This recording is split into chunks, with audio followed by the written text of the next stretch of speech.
All right, we're going to open the meeting again. Councilman Farmer, go ahead. So if I may, just since what the farmers, Mr. Farmer's question may not have been addressed in the video, so just to reiterate, he basically asked that there appears to be a desire to give a contract, oversight, and further oversight. So could staff please explain the multi-level oversight to the public, please? Sure. Thank you, council members. So Mike Selling, Public Works.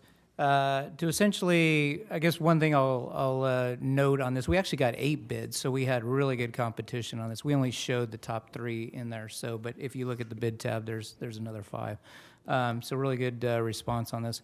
That noted, essentially, yes, there is a contract. The contractor will perform the work on projects like this that are highly technical, as council member noted. Usually what will happen is the design engineer, meaning NextGen in this case, will perform what's called design support. So that means if there's any questions about the design as the contractor gets into the work, they can go to the designer to get clarification, as may need to be the case. When they submit their submittals for what they're proposing to use as far as components, those will be typically routed to the design engineer to look at it, make sure it's consistent with the design. So those submittals are reviewed by the design engineer.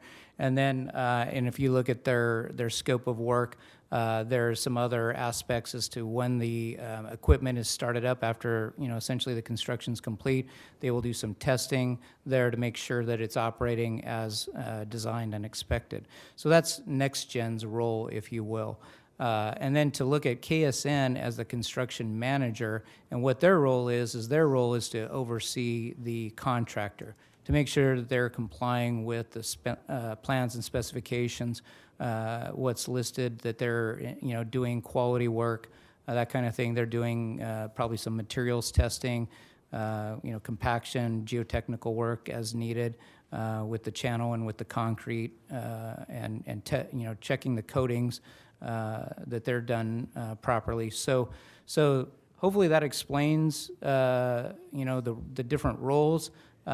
You wouldn't necessarily want, in this case, NextGen, the designer, doing the construction management, because it's not quite a fox watching the hen house kind of thing, but if there was an issue, then, you get a bit of a finger pointing potential between a contractor and the designer saying, no, you didn't build it right, and the contractor saying, no, you didn't design it right. This way you have that third party, who can essentially look at it, being KSN in that role, to essentially review it from an objective standpoint and assist the city to make sure that any discrepancies are resolved. I'm going to turn to John and see if he's got anything to add to that. But anyway, hopefully I gave you a fairly concise response on that question. Thank you, Mike. Actually, I do not. Mike was pretty comprehensive in their 2 roles. Okay.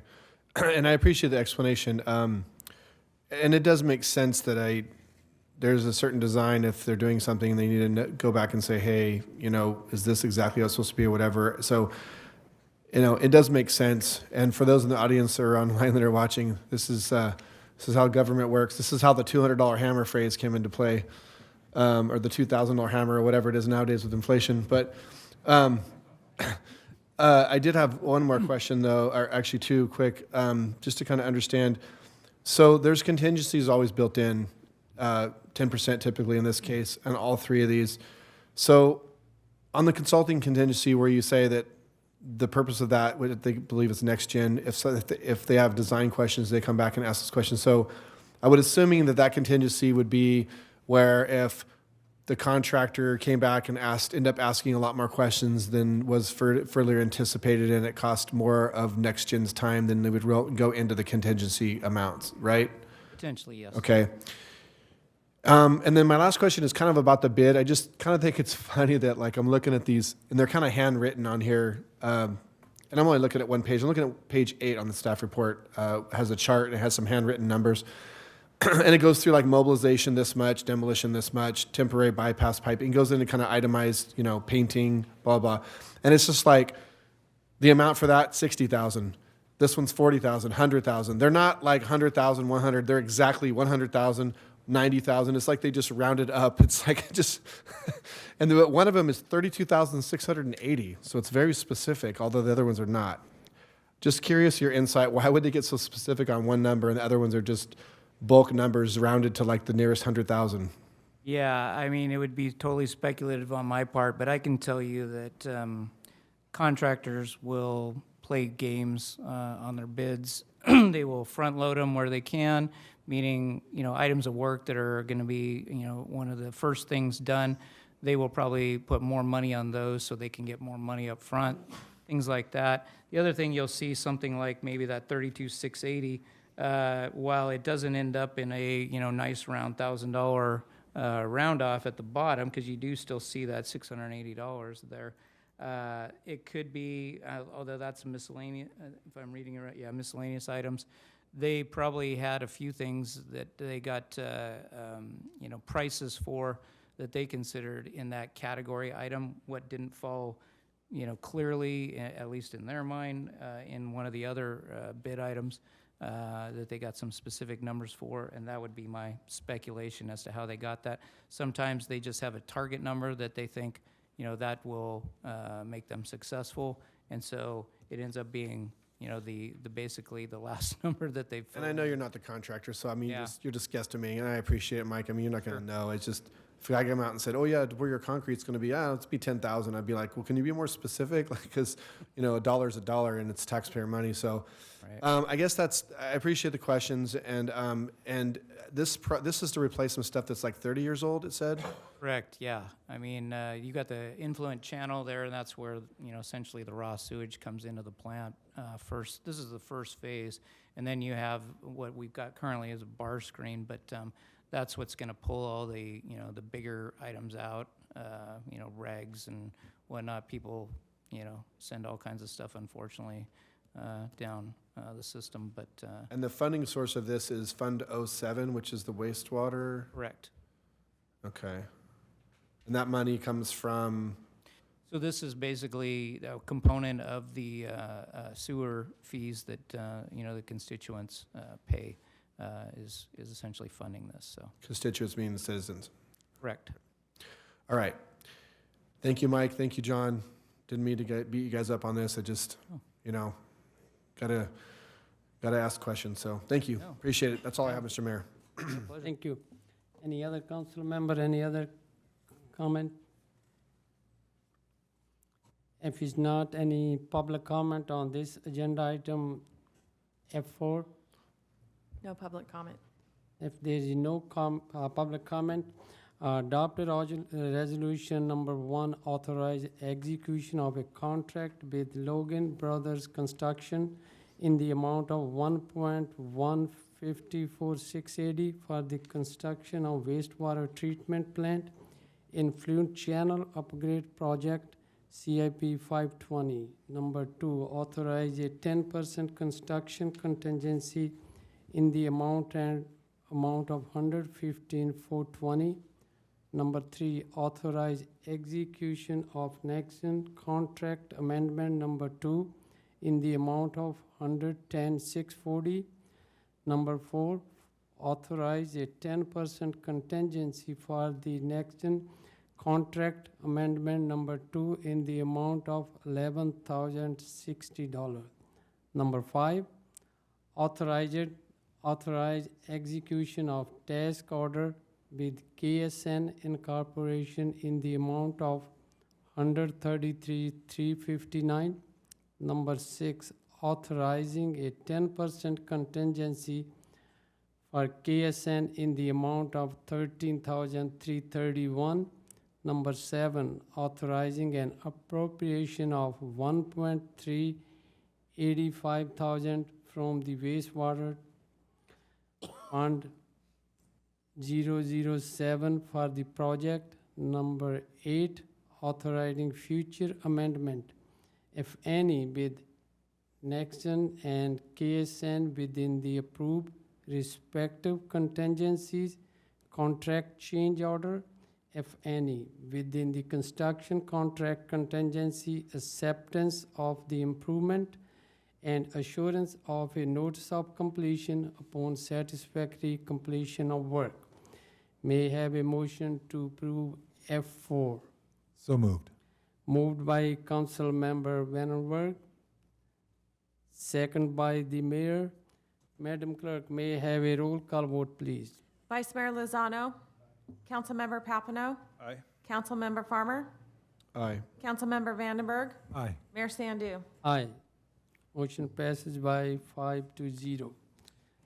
Next, One more thing that I wanted to make sure you're all aware of is both of those, consultants and more so NextGen, those are amounts that they're estimated. And particularly NextGen, if there isn't a lot of need to consult them, they're not going to spend anywhere near the total amount kind of thing, so. Anyway. thank you. Yep. Thank you. Next agenda item is schedule matter notice of public hearing. None this evening. Okay, next agenda item H, regular calendar. City Council's office. Subject, Park and Recreation Commission member appointment, Ms. Hubert. So recommendation is for Councilmember Farmer to appoint a community member to the Parks and Recreation Commission to fill a vacant position and remaining term ending December 2026. Councilmember Farmer appointed Aaron Saldivar to the Parks and Recreation Commission on January 17th, 2023, and Ms. Saldivar was hired by the Parks and Recreation Department on November 1st, 2023. City staff advertised the vacancy, and 4 applicants were received, and all four met the required qualifications. Thank you. If I want to say a few things. So first, I want to thank all the applicants for the position. All very qualified people. I really struggled with picking one because they all brought something to the table, in my opinion. Ms. Selby ended up being appointed to the public safety, so that kind of alleviated my decision down to 3. I had meetings in person with 2 of the people. I'm very familiar with 2 of the people. Third applicant I actually spoke to on the phone just today. And again, like I said, all had very good resumes, all brought something to the table. and I thought all would bring something good to the table. This commission, Parks and Rec, with Measure Q in play now, and Parks and Rec being a really big focal point of the community, especially with this council, and it being very high on the priority list for, as part of our quality of life goal, is serving a very important role right now. So this is a position I don't take lightly to appoint. I feel like these commissioners, I would like to see these duties be executed even to a higher standard than they have. The recent water slide meeting and the skate park one was very interesting. I attended that. And I like to see the dialogue. I like to see the conversation. This is an advisory committee to the city council. I know they don't always advise to us, but I would like to see the role of that commission take a larger spotlight, because I feel like it is going to be important over the next few years. And which is why I tabled the item last time and brought it forward to this. So with a lot of thought, I decided to choose an applicant that one thing stood out to me more than anybody else, and that was that the person tends to attend a lot of meetings, and they've been very involved with the city for a long time. They have had some experience with Parks and Rec in the past. And I feel like I just need somebody who's very active and vocal, that will be a sounding board on that committee, and I respect this person a lot. And so for that, I'm going to offer the position to Mr. Brosman. So that asks the council if they would support that. Thank you. Thank you. And congratulations, Chris Brosman. All right, then next agenda item is the City Manager's Office. Subject, Community Emergency Response Team funding request. City Manager Chris Arias. Good evening, Mayor and Council. Chris Arias, interim city manager. As mentioned, the item before you is a request to donate $5,000 to the Community Emergency Response Team, or CERT. The intent of the funds are to paint the exterior of the Galt Street Fire Station. The CERT team will be responsible for the painting of the building, and my understanding is they are hoping to complete the painting in the spring. Captain Robert Brower with the CSD is here to provide more information, and after Captain Brower has completed his brief presentation, staff will be available to answer any questions you might have. Thank you. Good evening, Mayor, City Council members. My name is Robert Brower. I'm with the Cosumnes Fire Department. I am currently co-coordinator for the CERT program. I co-coordinate with Brian Schell. Good evening, Council. And I want to recognize a few folks in the audience today. We have our General Manager, Phil Lewis, who with his support, we continue to operate this program. We have Chief Dan Quiggle, who is, I'm going to call him the founder of our program. He brought the program to the district in 2003 and has helped build up the program and supports the program wholeheartedly. And then I'd like to introduce our CERT members, so they'd all stand for us. We have 20-some of our members here showing representation for our program. I just want to give them a hand for all the work they've done.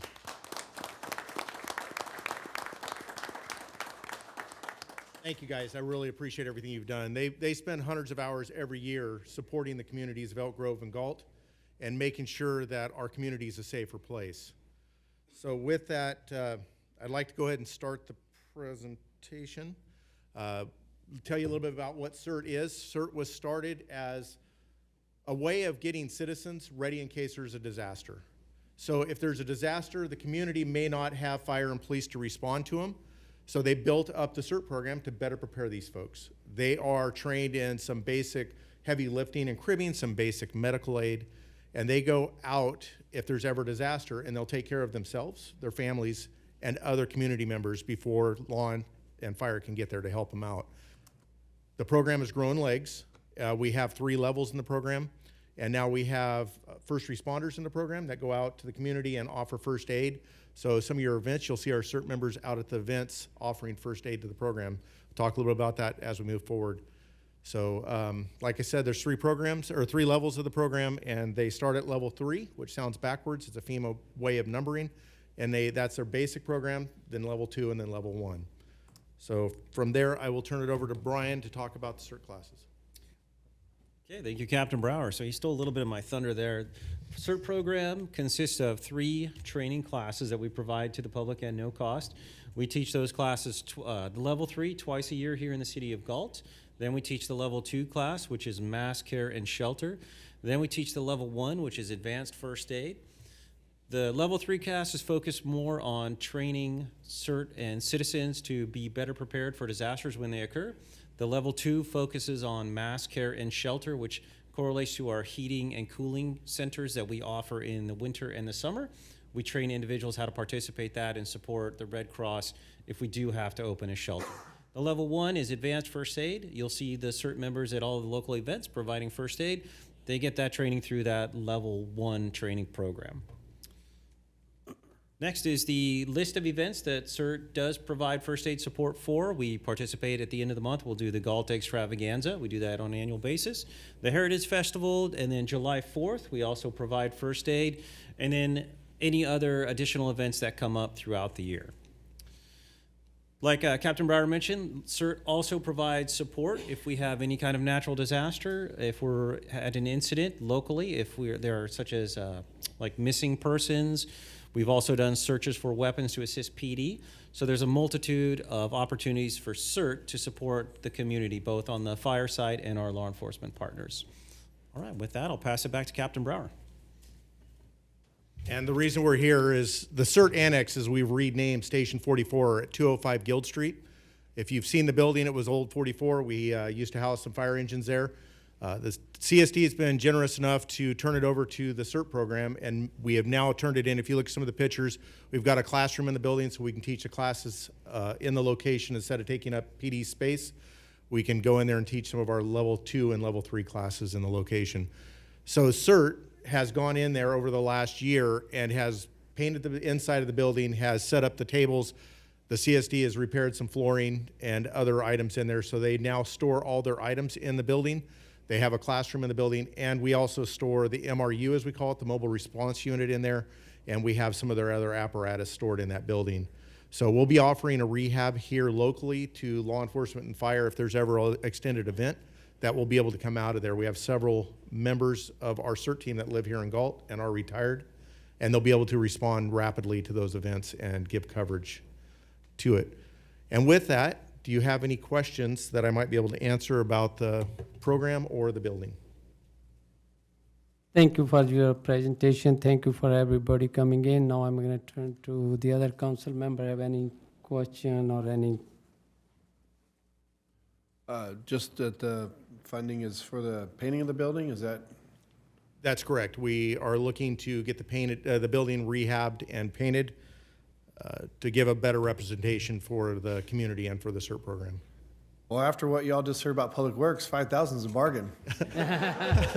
So I haven't told you about the 10% contingency of the people that are going to be watching us paint and the 10% of the people that are going to be watching them paint. Do you guys need a consultant to oversee the painting? I want to be sure.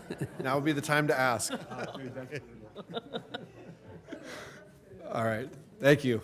I don't have any questions. Happy to support this. Thank you for serving the community. Everybody really appreciates it. All right, I'm also happy to support that. Yeah, that's all I can say is thank you. I've seen you guys work over the years, both in Elk Grove and Galt, and it's greatly appreciated.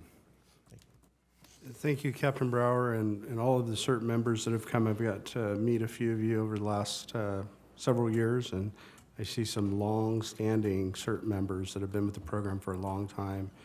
Linda Walton, one. Thank you for your service over the years.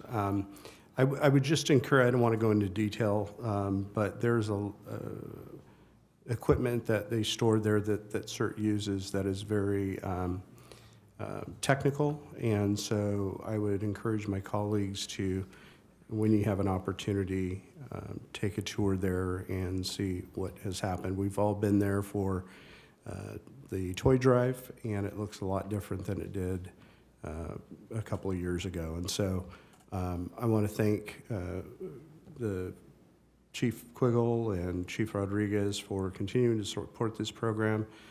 Thank our colleagues up in Elk Grove who annually contribute and help support the program, and certainly the CSD General Manager for his unwavering support of CERT. And I want to thank all the CERT members for everything you do. I've been on missing kid calls where CERT has come out and done just a tremendous amount of work that you couldn't get a police officer in a car to get to the places, and so that's one example. And then certainly all the events that you attend and walk around and help people with first aid. So thank you so much, and I am wanting to support this as well, and if you need any extra hands as you guys embark on this, I'd be willing to come down and paint something, I guess. I don't... And I don't need a supervisor or a consultant. If you're volunteering to come down, we have plenty of supervisors that can watch you paint. So thank you so much for taking your time to come here and present, and maybe one of these meetings down the road will get you to come out and show the apparatus and stuff like that when we maybe have an opportunity to do that. That's it. All right, thank you for all the, again, thank you for all the CERT members. Any public comment on this agenda item I2? No public comment. If there is no public comment, I would like to, looking for to motion to approve this agenda item I2. So moved. Moved by Council Member Bedenberg, second by Vice Mayor Lozano. Madam Clerk, may I have roll call vote, please? Vice Mayor Lozano? Aye. Councilmember Papineau? Councilmember Farmer? Yes. Councilmember Vandenberg? Aye. Mayor Sandu? Aye. Motion passes with 5-0. Thank you with everybody.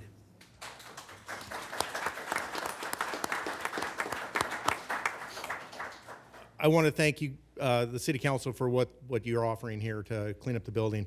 What I want to offer to you, as Lozano has stated, is if you want a tour of the building, give me a call at any time. I'll meet you down there, give you a tour of the station, and show you what the CERT members have been able to make it into. So thank you again for everything. Thank you. Thank you. Okay, so long moving to the next agenda item, I3, City Council Ad Hoc Committee Small Business Proposed Expenditure Plan. Chris Reyes. The Director of Economic Development, Amy Mendez, will provide the presentation. After she is finished, all staff will be available to help answer any questions you might have. Thank you.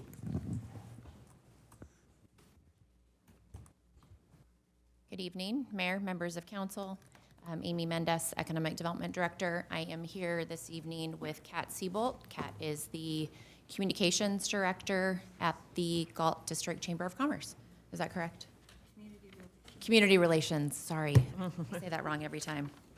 Community Relations Director with the Galt District Chamber of Commerce. I have Kat here this evening to answer any questions or to provide any clarification as it relates to this item. For background purposes, I think that council's relatively aware of sort of where this started and how we've gotten to this point, but just to recap for the public purpose, in May of 2022, City Council approved the COVID-19 Small Business Assistance and Recovery Grant Program. A total of $1.3 roughly million of ARPA funding was allocated to the program.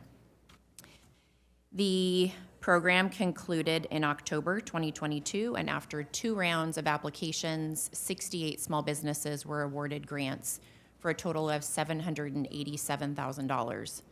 This left roughly $500,000 remaining of the initial $1.3 million allocation.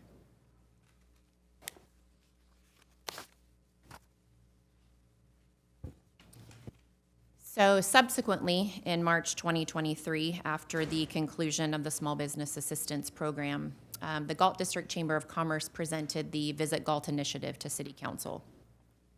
The Chamber proposed allocating the funds remaining from the COVID-19 Small Business Assistance and Recovery Grant Program to support the Visit Galt initiative. This was a tourism-focused initiative and included a visitor center in Old Town, along with a variety of other tourism-related activities. In April 2023, City Council voted to establish a City Council ad hoc committee to further review the Chamber's proposal. Over the past several months, the committee has convened numerous times to assess the Chamber's proposal and discuss alternatives for the funding. After hearing from council members, from local businesses, and the wider community, the Chamber acknowledged the need to start small and gradually scale up the tourism initiative. The Visit Galt Initiative 2.0 was subsequently presented to the ad hoc committee for consideration. 2.0 basically included a request for the city to become a diamond membership, a diamond member of the Galt District Chamber of Commerce. This annually is a contribution of $7,500. Additionally, there was a request to sponsor some marketing workshops. At its core, the Chamber obviously is in existence to assist the local businesses, and so there was a focus to sponsor a variety of marketing workshops to assist some of the small businesses here. There was also a tourism focus in the Old Town area, considering that Old Town is where the majority of the events are held, and this really is the core as it relates to the tourism component of the community. The proposal included Light Up the Promenade. Essentially, the promenade area, the picture actually that's here on the presentation that was provided by the Chamber is the promenade, and there were string lights that were provided as part of the Old Town Galt Festival. And so the idea really was to add additional lighting on the promenade for event purposes. But recently, as we've started discussions with some of the Old Town businesses during our business walk, and also just during some surveys that we've been doing regarding parking, the discussion has really expanded outside of just the promenade, and the focus has kind of grown into an overall Old Town lighting concern. The businesses and some of the customers think that it's dark in the evenings, and so the discussion really about parking had to do with potentially looking at timed parking in a small area of the Old Town. And some of the concerns were it's dark at night, we don't feel safe parking super far away, and so this was more of a discussion really for the larger area of the Old Town area as opposed to just lighting up the promenade area. Also was included a dedicated event space in the promenade area, or an outdoor pavilion of sorts to host events, to provide an area for residents to gather, to rent, to hold events for their own. But that focus was in the 4th Street Promenade area, which is, as many of you know, we have a lease with the Union Pacific Railroad, as does the chamber in that area. And so there does need to be a little bit more investigation on the outdoor pavilion. And so the Diamond membership, what we're proposing is that, you know, this is really to be more of an ongoing budget item as opposed to one-time funding from ARPA. And so the Diamond membership actually is being included tonight as part of the mid-year budget adjustment, and we've also added it as an ongoing item in the 25-26 budget. So the Diamond membership, you know, we feel it's a great, it signifies a partnership between the city and the chamber moving forward, and so we think that that funding should be reoccurring. So it has been included as part of the mid-year for this year, and then will continue with council's blessing for years to come. The marketing workshop component we've included as part of this expenditure plan. The promenade lighting, as I mentioned, there were some concerns in the Old Town area as a whole, and investigating really what the infrastructure can handle in the Old Town area potentially looks like it might be more of a CIP that we need to look into for the overall Old Town area, as opposed to a temporary fix or just string lighting, considering needing you know, Public Works to be involved in what that looks like. The dedicated event space, again, you know, the discussion was, hey, this is a great idea. We would love to utilize the 4th Street Promenade for a pavilion of sorts, maybe something similar to what the City of Elk Grove has in their Old Town area. However, upon further discussion with the railroad, we actually did meet with representatives from the railroad, city staff, and chamber representatives were on that call. And it's not that Union Pacific is opposed to some type of improvement on the 4th Street area to activate that space, whether it be landscaping or some type of structure that we utilize for shade or for events, or a pavilion of sorts, or, you know, amphitheater. However, they need a clear proposal of what we're going to be requesting. So we need a bigger kind of picture and image of what that looks like. And so taking this Visit Galt 2.0 initiative into consideration, the ad hoc committee is recommending a small business expenditure plan and a memorandum of understanding with the Chamber of Commerce. The first part of the small business expenditure plan includes an Old Town visionary plan. This encompasses both the lighting of the promenade and the actual Old Town area itself, and the creation of a dedicated event space or outdoor pavilion as proposed by the Visit Galt 2.0 initiative. It also prioritizes the activation of public spaces, including the 4th Street Railroad property and the city-owned properties, really to create an inviting and functional space for community gatherings, events, and recreation. Additionally, looking at potential landscaping, natural shade that we can, you know, enhance that area so that some of those businesses are a little bit more shaded, especially those who utilize outdoor patios along the 4th Street area. Developing this plan will involve a community engagement process to solicit input from property owners, from business owners, and other stakeholders in the community. We also are, you know, to that point, we have city-owned properties in the downtown that are vacant currently, and many of you are aware that Christian Church Homes had been in discussions with us regarding utilizing the city property that's across the street from Brewster's for a senior development and mixed-use project.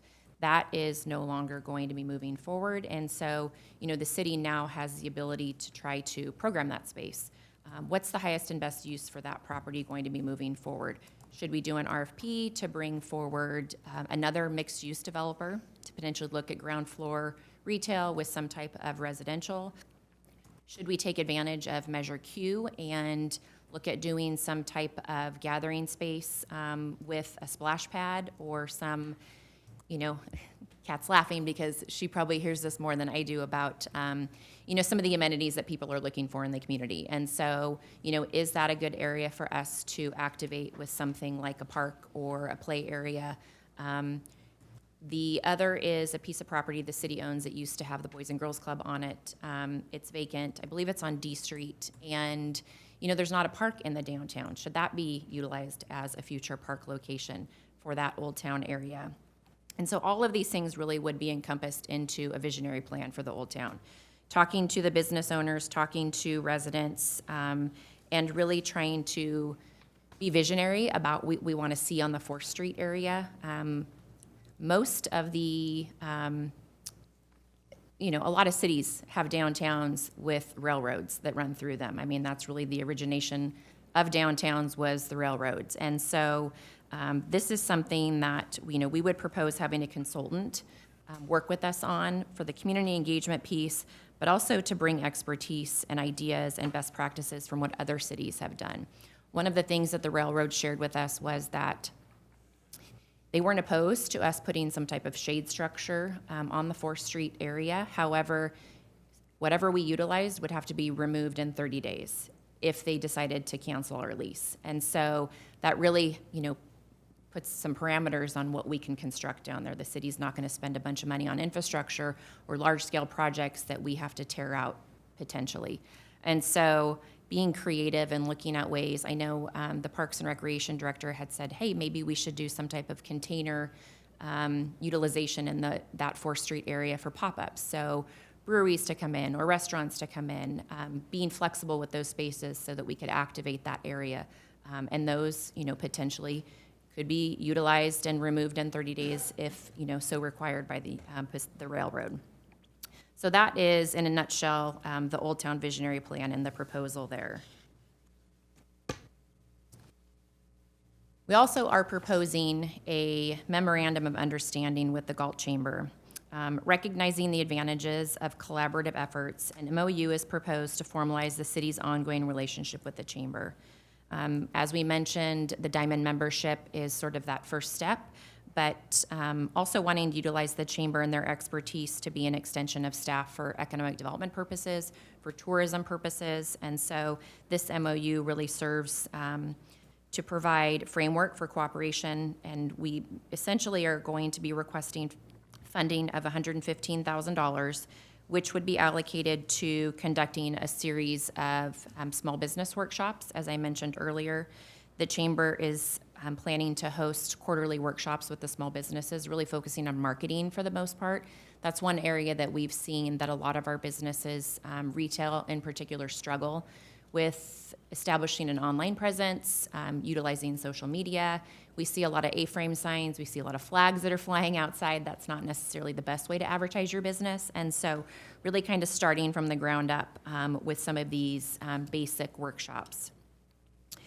We're also proposing the implementation of an Old Town mural program. And so the Chamber would be charged with identifying locations in the Old Town area for potential outdoor murals that could be painted.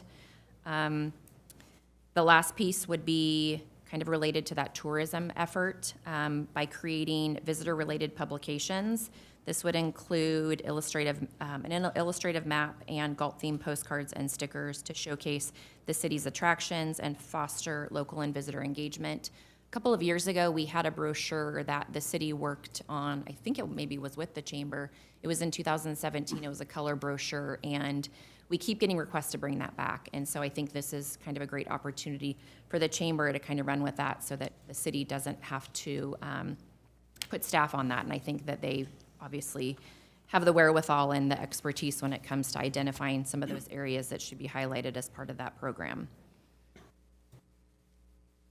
Another piece of the small business proposal is a small business assistance grant program. So the ad hoc committee is proposing allocating $200,000 to a grant match program. This is to foster the growth and expansion of small businesses with physical storefront locations in Old Town Galt.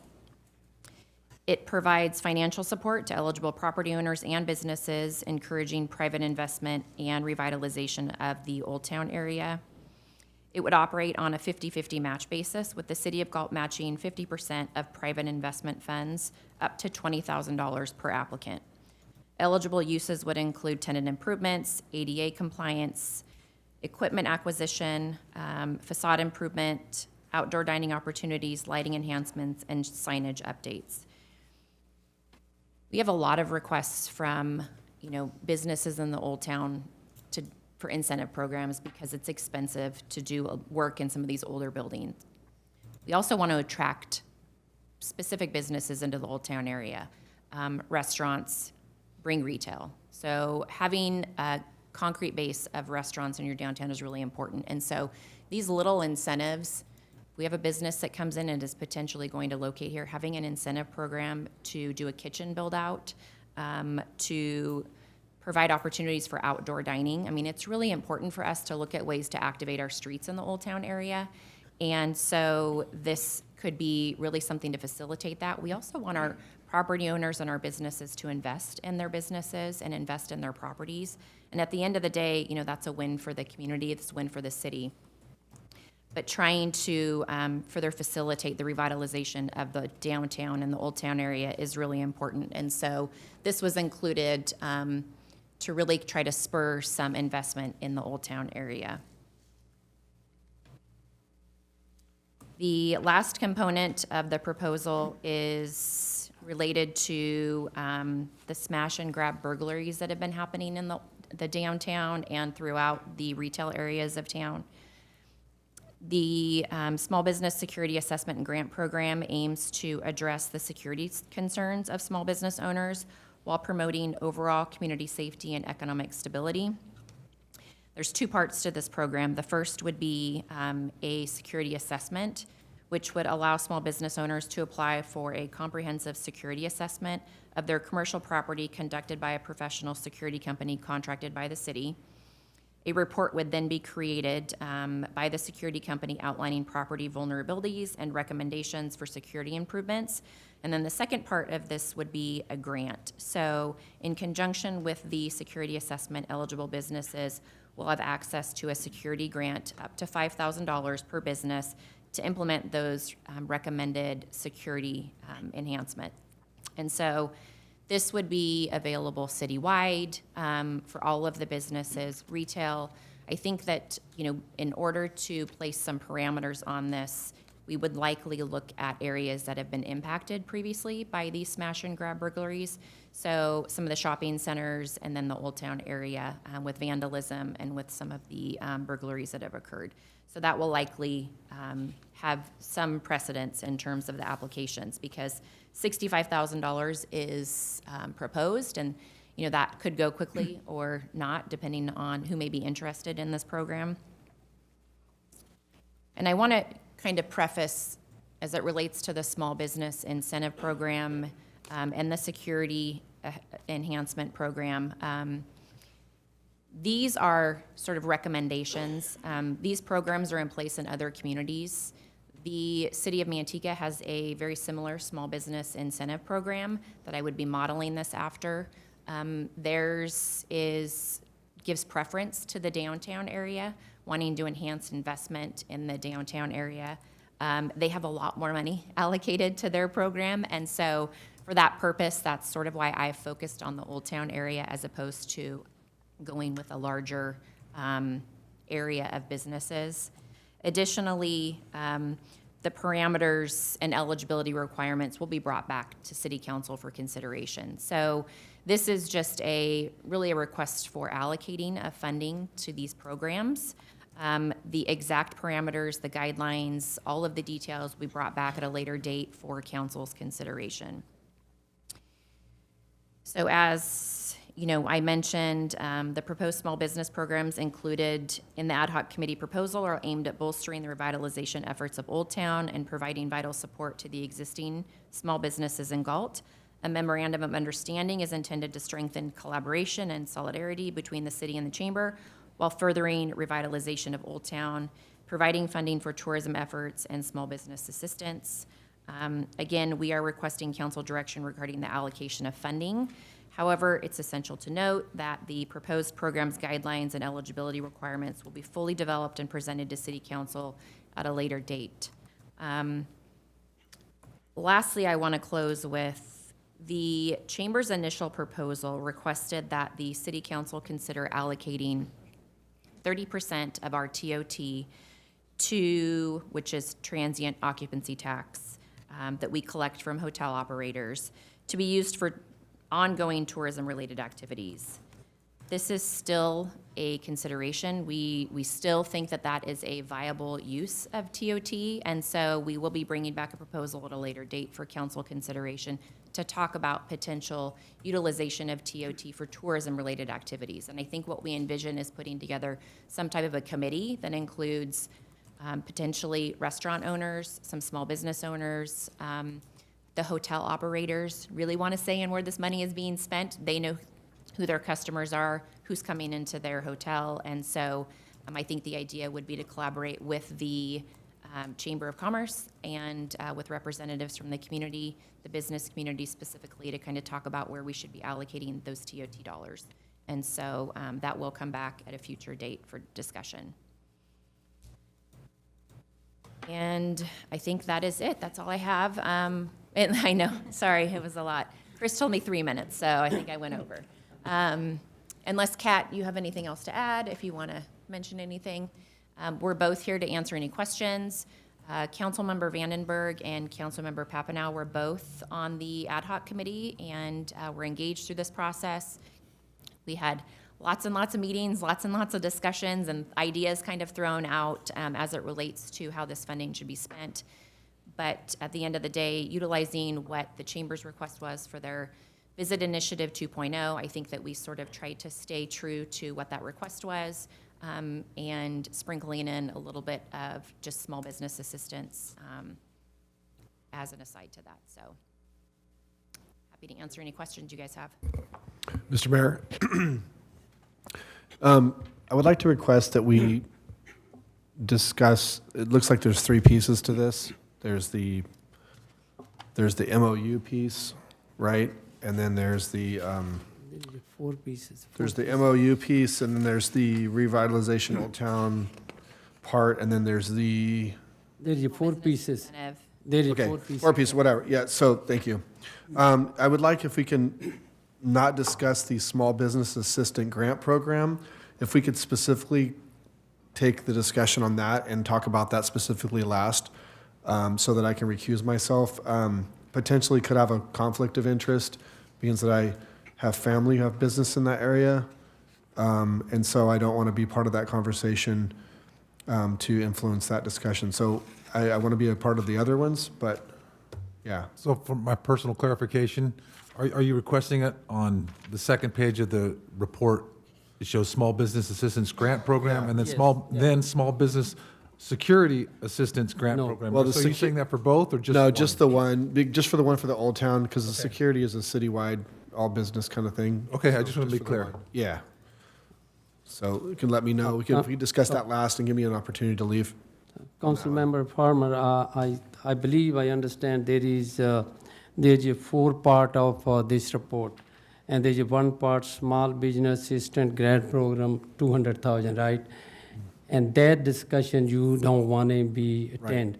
Yes. So I would like to ask all my council member, if we discuss this part of the report at the end, so if we discuss all other 3 report in the beginning and that at the end, so he can leave that room.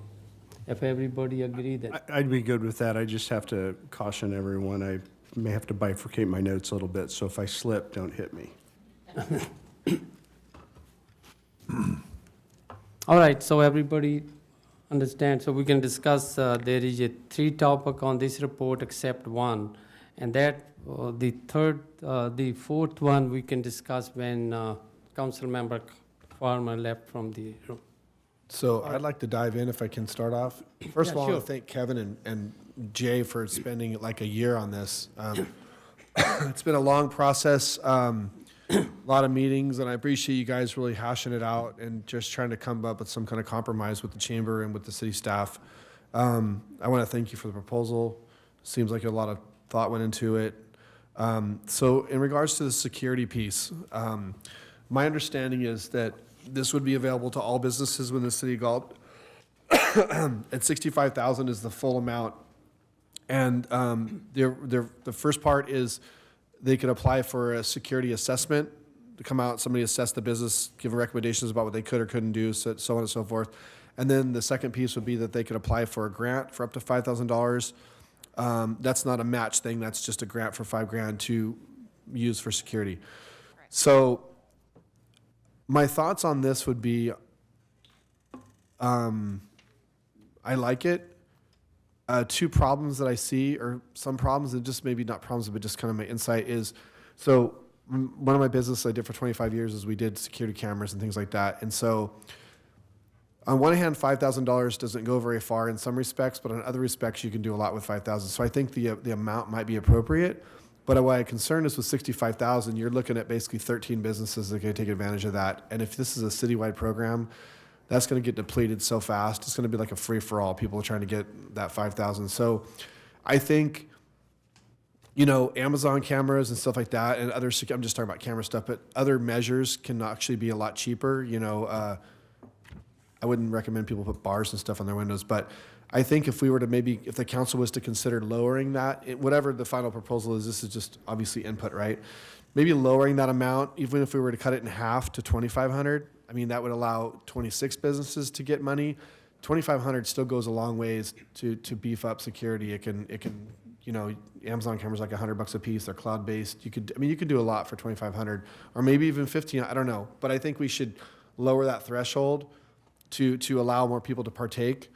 The other piece I see with that is, I think it's to say that it would be, well, actually, you said citywide, but we would focus on the impacted areas. I feel like that's very subjective. You could say, well, what impacted do we say, well, if you've been robbed before, then you apply for this? Or if somebody in your area had been robbed before?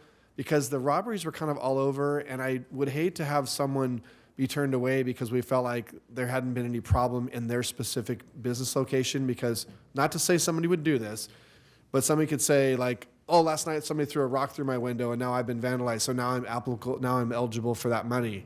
You know, I mean, I just feel like that's very subjective to narrow it to say if you've been impacted. I think all businesses in town deserve a chance to so again, to open that up somehow, I don't know what to do, I'm just spitballing here, but that's my 2 cents on the security piece. I'll let my other council members put their 2 cents on that, but that's on that piece. Well, if after all this time I have questions still, then I did something wrong. And that's a good point on the amount. And I think at least my understanding through this process has been that whoever we contract with, they're going to assess and they're going to say, well, we would recommend, you know, items A, B, and C, and if those add up to $1,000, then that's what you get. It's not you get to come and ask for $5,000. It would be, you know, those things have to be justified. But I certainly would be fine with, you know, setting the limit at something lower to spread it out. And we may end up in a position where, like we were with the first 2 rounds of applications, that we get all the applications, we fulfill them, and we have to do it again because we still have money left. So, but yeah, definitely, I wouldn't want to see it where whatever we set the limit is, that people just get to come and ask for that much money. It would have to be justified through the security survey. So that's my only input on that part. Yeah, I would tend to agree, and I have a lot of comments on this, and so splitting them out is going to be a little clunky, but I think that, and for good reason, and I appreciate you offering that up, Councilmember Farmer. I would tend to agree. The more we can get involved for the amount of money that we can use in it, I think the better. And I like the focus on a professional security consultant or contractor coming in and really working with the businesses on it.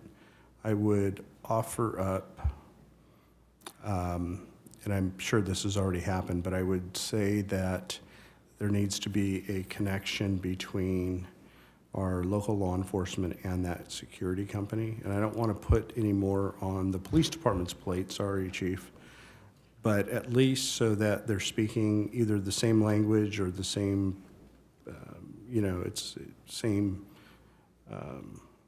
have the same concepts in mind about what a business may need, and having that compared to our community, if that makes sense. So that we're not asking for things like, and I'm just using this as an example, barred windows because we have a robbery series that has been happening, as opposed to burglary, where people aren't directly impacted by the crime. They're impacted because it's their business being burglarized, but we don't have people, pointing guns in faces all the time. And so I just use that as an example. So if we can make that connection, I think that would be good.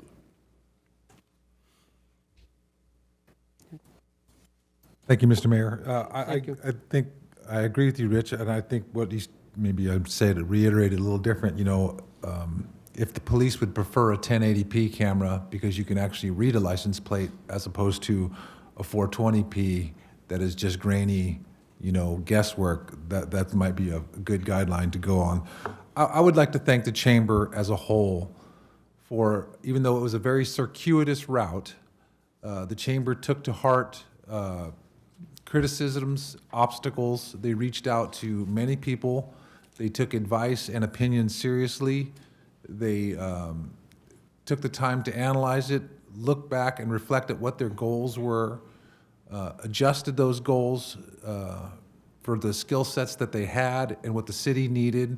So I want to thank everybody in the chamber, past and present, that were, past presidents and present presidents and people involved at not just grabbing at a pile of money just because it was there, but they're actually trying to do the right thing with, it's a lot of money, but when you break it down, it's like Mr. Farmer said, not a lot of people can grab it, that chunk of money. 65,000 looks like a chunk of money until you start splicing up, then it's very thin. So in that respect, we are limited. So I just wanted to, make that point that I really appreciate what the chamber did and taking it seriously. And I really think you guys did the right thing all in all. And I appreciate it. And Galt really needs, the number's probably grown, but we lose, roughly $3.5 million of revenue to other cities, and that's gross tax revenue that, we're trying to do a TOT thing in the long-term future and generate business. If we could just take a chunk of that money back, it will pay for itself. I know it's easier said than done, but Galt needs that, and I think it's important for Galt's, not growth, but it's important for the amenity of the citizens that they're basically looking for, and that's why they're going to other cities to do it. So I'll just leave it at that. All in all, and again, this is just an unrefined, for lack of a better term, it's an unfinished product to be presented for the council. Overall, I support it. Thank you. First of all, thank you for the chamber member. They're working hard. They always work hard for the small business. All the small business, they bring the revenue to the city. And I also like to thank you, my both colleagues. They spend a lot of time at the ad hoc committee. And thank you for the staff. They come up some kind of plan. I believe I agree with the plan. The same thing, same concern is Sean Farmer. There is a lot business. Everybody want a piece of the pie. So I would like to be fair with everybody. If we can uh, give this money instead of 5,025 to these business. I think this might be kind of my thinking is much better because all business is the same way. They're working hard. They're making money themselves. They also generate the money to give to the city. So I'm kind of the plan is I'm kind of agree with that. The other thing is when we can give the money to the camera, staff can make kind of plan who will get. I do understand we can be a focus on where is more robbery, more burglary happen, but sometimes what happen is the burglary happen today, usually sometimes don't happen the same places happen with the other part of the city. So when we going to divide these funds, I just want to make sure we'll make it be kind of fair with every business. And I'd like to ask, before I ask the question with the other council member, there is any public comment on this subject? Not on this item, no. There's no public comment, there's no, Mr. Mayor, if you give me a chance, I wanted to address Kevin's question. I think, again, having somebody do the assessment is good, but again, I think it's going to be very subjective. So I think that the consultant is going to be like an alarm company, if I'm understanding. So they're going to come out, and I mean, let me just use my business for example. I could say, well, would my business be better if I had more cameras outside? And they're going to say, well, yeah. I mean, it would be, what about, would it be better if I had 10 cameras? Well, yeah, it's probably going to be better if you had 10 cameras, because I can get all the angles. So I mean, the things I ask for, I'm always going to be able to ramp up what I want. And someone who did this for a living for 25 years, there's a big difference. You can get cameras that cost, a system for $500, or you can get a system that costs, $50,000. And if you want PTZ cameras, or you want 1080p cameras, or you want, IP cameras versus, if you want an NVR or DVR, you can go on, or, you could say, well, I want to be able to store my stuff longer. Can I get, a 2 terabyte hard drive instead of a 500 gig hard? I mean, the cost can be all over the place. So for them to ask the consultant, what do you think will be better? I think it is going to be easy for these businesses to ramp that estimate up to the maximum, which is why I think we should definitely limit it. And then if we were to limit it to a certain amount, then they can decide if they want to spend, if say it's $2,500, well, we're going to spend $2,000 on cameras, and then we're going to spend $500 on maybe just beefing up the lock, the bolt on the front of our door, or better lighting that lights up the front so the cops can see in there. I just think for example, too, if I was to say, well, maybe just an alarm system is just something good to have. That's a real easy thing that a lot of companies will probably be like, I don't have an alarm, let's get an alarm. And then you could say, okay, well, how much is an alarm? It's $100 a month. Okay, well, I'm going to ask for the full $2,500 so I can pay for an alarm for 25 months. So, I mean, it's going to be easy for businesses to ramp that cost up. So I think instead of just basing on what a business gets on whatever the estimate is that the specialist gives them, I think that the estimates are going to be so subjective to what the customer is asking for. I think we should just have a cap and say, this is what the maximum is. If you don't want that much, fine, but that's the most we're going to give out, and you can use it for said items that the specialist has recommended. So I'm only putting that in there because, like, again, someone who bid this jobs and talked to these people, the sky's the limit sometimes. So anyways, I just wanted to add that. Mr. Mayor? If I could just respond to that, and I had spoken to Director Mendez about this. The police department's very interested on the external camera access component, because the Real-Time Information Center in Elk Grove that we are married into now is going to morph into other things like drones as first responders and things like that. I think it was suggested that we be involved in some place.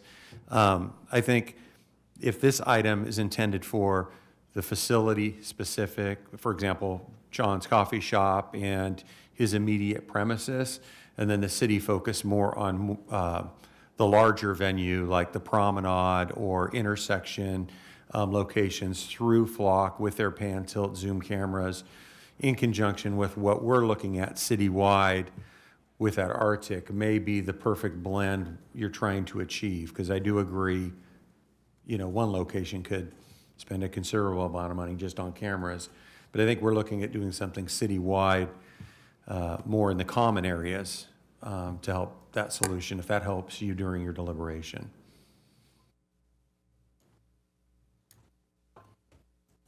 All right, any other question, any council member? We want to take these one at a time and say, move on to the MOU Yeah, next? but I believe. So do we want to talk about maybe direction specifically? Like for example, I could say, well, I'm throwing it out there to you guys. Do we want to say for this piece of it, we like it as it is, but maybe with a lower dollar amount so more people can apply or something like that, but everything else is I'm just showing that out there, and then we can do direction individually on each piece? I'm okay with the lower dollar amount. It might be good to ask a security company, you know, what's a reasonable amount. They might think it's 5's great. They might think 1,000. Like I said, I used to do it, so I can tell you, it could be 1,000 or I could say 10,000. It's I understand. all I'm just subjective. throwing that out there. I'm okay with it, at least as a suggestion. And that's just, that's just general. We're going to be coming back and looking at all the specifics here I think on each that's of these helpful items. Just to be able to put some parameters on the program when I do come back, so I Good. appreciate that.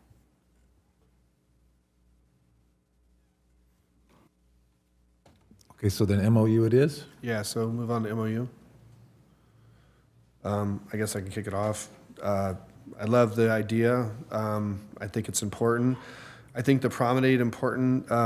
Well, actually, maybe I'm skipping around. Maybe that's more of the Old Town enhancement. But I think it's important that the chamber, you know, be an instrument of promoting and driving business, providing people into areas. I mean, these events that we have, whether it's the extravaganza coming up, or it's the trick or treat on 4th Street, or it's the Old Galt Festival, whatever. These kinds of events, IDC, these drive people into these areas. We bring people in, they see these businesses, they tend to spend and bring people in that normally wouldn't come to these areas, that live on the east side, that don't have a reason to come over.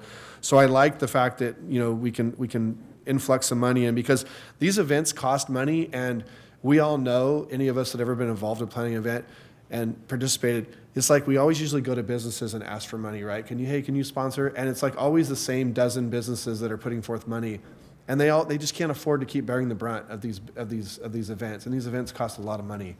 So to have a mechanism, whether it's TOT, which I love that idea, I think it's a valid method to use that money to help have seed money for these events, to take the brunt off of just having them fully funded on the backs of the businesses and sponsors. Or if it's, some of the 115 or whatever the amount was, I like it. Specifically to the promenade area there, I know they heard the container idea and all that. I think if it has to be removable quickly, I think you should keep it simple. I mean, you saw the picture of the old festival. We had the string lights up. They were professionally installed. We had hay bales and stuff. Obviously, hay bales are not a permanent, but if we just had a stage structure out there that was modular, that could be removed quickly, maybe have somebody professionally put some poles in with some string lighting, all of that could be removed easily in a month. You allow a venue where Farm to Fork could use it. You could have a fall festival down there with music playing, and people could sit around. Chairs and tables could be deployed on the spot for each event, but you have a kind of an infrastructure there to create that feel on the promenade and all that, and it wouldn't take, moving things in, whatever. The container idea is kind of neat, but what I think is when there's an event not going on, I can tell you I wouldn't want to stare out my window of my business and look at containers at the park all afternoon, because the park's beautiful, and with a bunch of containers there, it's not going to look like that. So I'm just not really a big fan of that idea. But I'm a fan of improving that for the community, for all these organizations to use. What can we do? What can we get the biggest bang for the buck on the promenade that's not a permanent structure, that can be used in a certain ways by anybody who wants to use it? I'm for that. That's what I have so far.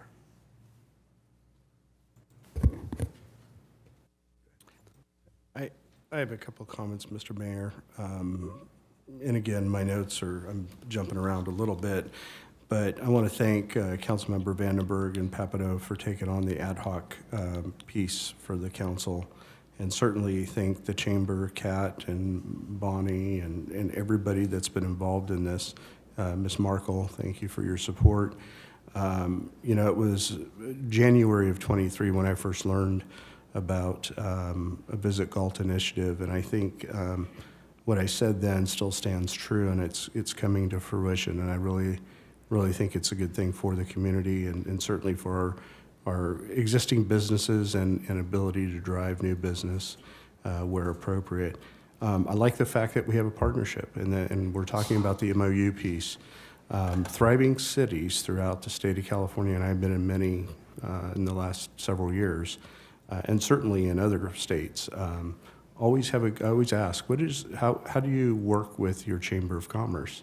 And tell me about that. And they're always through formalized programs so that when people in seats that are decision makers or policy makers, they leave and other people come in, there's already a culture there that's built in. And I think that's what this idea of the MOU does. And I certainly think that, you know, our focus on Old Town, and this is where you may have to hit me in the head because I may not remember to stop. But I think the focus on Old Town is important. Again, if you look at small communities and large communities alike, that is where the synergy of marketing happens. Not that it doesn't happen in other places, but that seems to be the common thread. And I think that by having a focus on that collaboratively, I think we could do some great things. The city has focused on Old Town for many years. One, you know, we have now the Saturday market that happens down there, the sponsorship of all the programs that happen down there. I think Councilmember Farmer named a few. But certainly, it wasn't too long ago that we changed our parade route that used to go throughout the entire city to focus in on the Old Town area. And if you were out at any of our last 3 or 4 since COVID, our last parades, they were attended by many, many people. And I talked to people from Lodi and Stockton and all these places that came to attend our parade. And so focusing on that is important. I would say this, and it was mentioned earlier, that if there is money that is not accounted for by Old Town businesses for whatever focus we're going to have on any of these programs, I think that taking a reasonable run at having the businesses have the opportunity, if there's money that's still unaccounted for by the businesses in that area, I think we spread it out, at least have the idea that if everybody has done their best to put this money into that area and it's covered and other locations need a sign, and I'm thinking about a shopping center really, really close to us, that if there's some additional money that might be a good investment to partner with that business owner to improve that area as well. And so I don't want to remove the focus from Old Town, but I just wanted to throw that out there as we continue to talk about this. And then I think lastly is, you know, this is an investment from the city, but I also think it's an investment from the chamber. And we all invest in different ways. Many of us invest in nonprofit organizations that we're involved in, businesses that we may be involved in, and it doesn't always come down to an actual dollar sign that people see in a city budget. It's a dollar sign out of a business owner's pocket, like was mentioned. And so I appreciate the investment that the city hopefully will be making in the future. I can't imagine why we wouldn't, but I also appreciate the existing businesses and the work that we're going to do to collaborate with the chamber on bringing additional businesses for amenities that we don't necessarily have here, that our surveys are showing that people want. And so I will leave it at that as to not step on that other topic, but just thank you for all your work. And I've read through this many times already, and I think I have it pretty well covered, and I like the concept. I certainly look forward to the discussion on each of the items as they're developed coming back. And so That's all I have for now. Thank you. Anybody else? Well, we're kind of, I think I can address comments to both the MOU and the visionary plan. And first, thanks to everybody that participated through the past year. And I'll recharacterize something that Ms. Mendez said, that we wound our way through this and then ended up starting small. And I don't think we're necessarily starting small, but I think what we came to is we need to start at the beginning. And it was the chamber that came forward with what we referred to as the 2.0 plan, that if we're going to have tourism and visitors, we have to have what they're coming to visit. So how are we going to make, in this case, Old Town into the destination? It's the most natural fit. Why are people going to want to visit here? Why are they going to want to look for a venue to have an event here? That kind of thing. So, I don't see it as starting small, but I just see it as starting at the beginning. And I really, am in favor of the visionary plan because, as we discovered, overlapping leases with the railroad between the city and the chamber and us, and there's a lot of stuff to sort out there. And I certainly can appreciate the railroad saying, well, okay, yeah, but you need to come forward with a well-researched, thorough plan and proposal because of just all those questions that'll be coming up. And they have a lot of, parameters that they have to work within. So, I am totally in favor with the visionary plan. Matter of fact, if this didn't have the visionary plan in it, I would be opposed to it. And then the MOU, yeah, totally looking forward to that. It's a whole lot of little pieces that just made a ton of sense.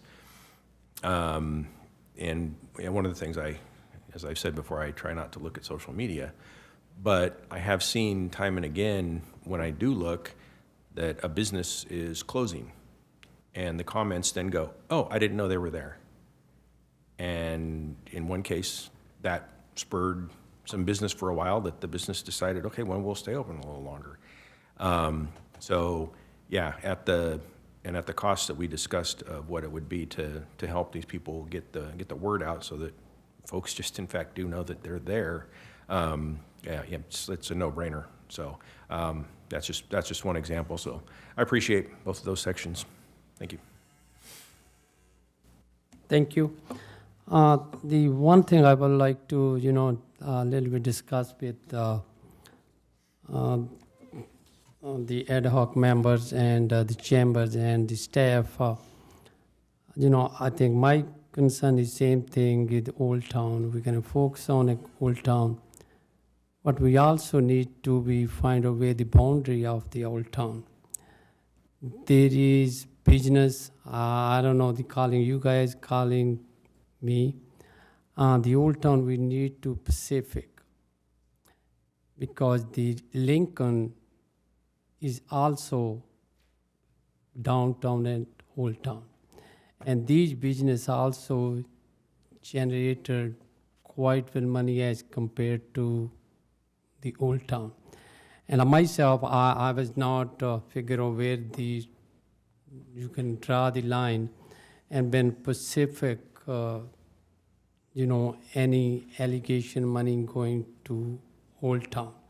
And they are very, I know the different, you heard the difference. So I just, when you put you out there, when you guys deciding which business is Old Town getting the benefit of these grants, and this grant is meant to the business. The business really need the money.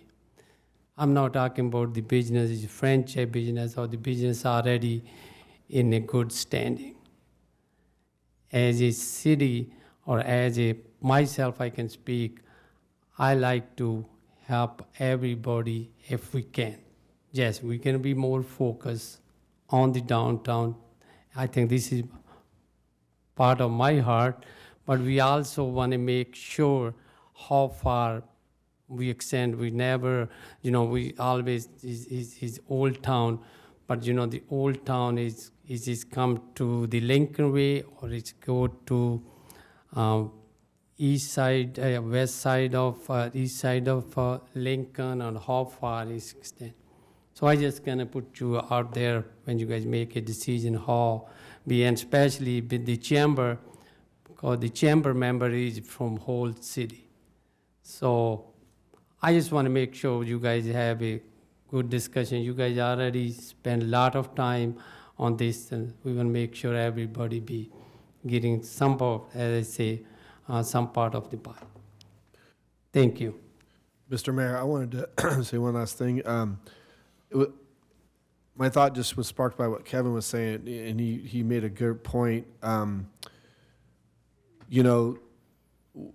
The city gets caught up in like whether or not we're going to get In-N-Out Burger and Chipotle and whatever.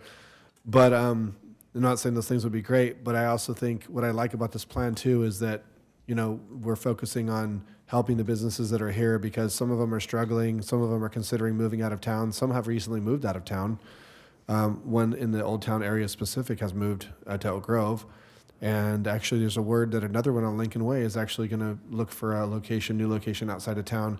So we're losing these businesses, and we need to find ways to like this, whether it be the Old Town Vision area or the MOU. These are things that we can help the chamber help, with different tools in the shed to drive. Because if these small businesses leave, we can have all the franchise places that we all want. But if our small businesses are gone, the identity of Galt's not going to be the same. It just won't be the same town, and I think we all know that. I wanted to touch specifically on this Old Town Visionary Plan. It talks about hiring a consultant to an expert to kind of assess what the needs are, whatever. I don't think it's a bad idea. I mean, you get experts; they come in with new ideas and things like that, and I wouldn't be opposed to that piece. I would just be cautious because I know what that cost can be sometimes, and I would hate to see the whole $100,000 for the visionary plan, or even say, well, we're going to spend $50,000 of that for a consultant to come in and tell us what we think we need and this and that, and then we find out we could have used that $50,000 to do some things that input from the community would have said, yeah, that's what we need.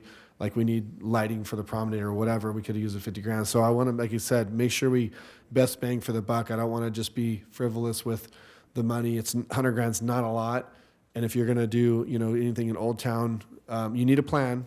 But you also, I think that plan can come from a lot of input from the people that are in those areas, and not just from some outsider that you hired as consultants. So I just want to make sure that I put that in there. But thank you for your comments, Kevin. I think the mayor made a fair point. I think Mr. Farmer earlier made a good point about, having pop-ups or whatever. It might be a good idea, but I'd hate to be at more of a blight if it doesn't look good for 6 days of the week, and then it does look good for the 4 hours it is used, So not that it's not a good idea, so to speak, but maybe it has to have a little deeper thought.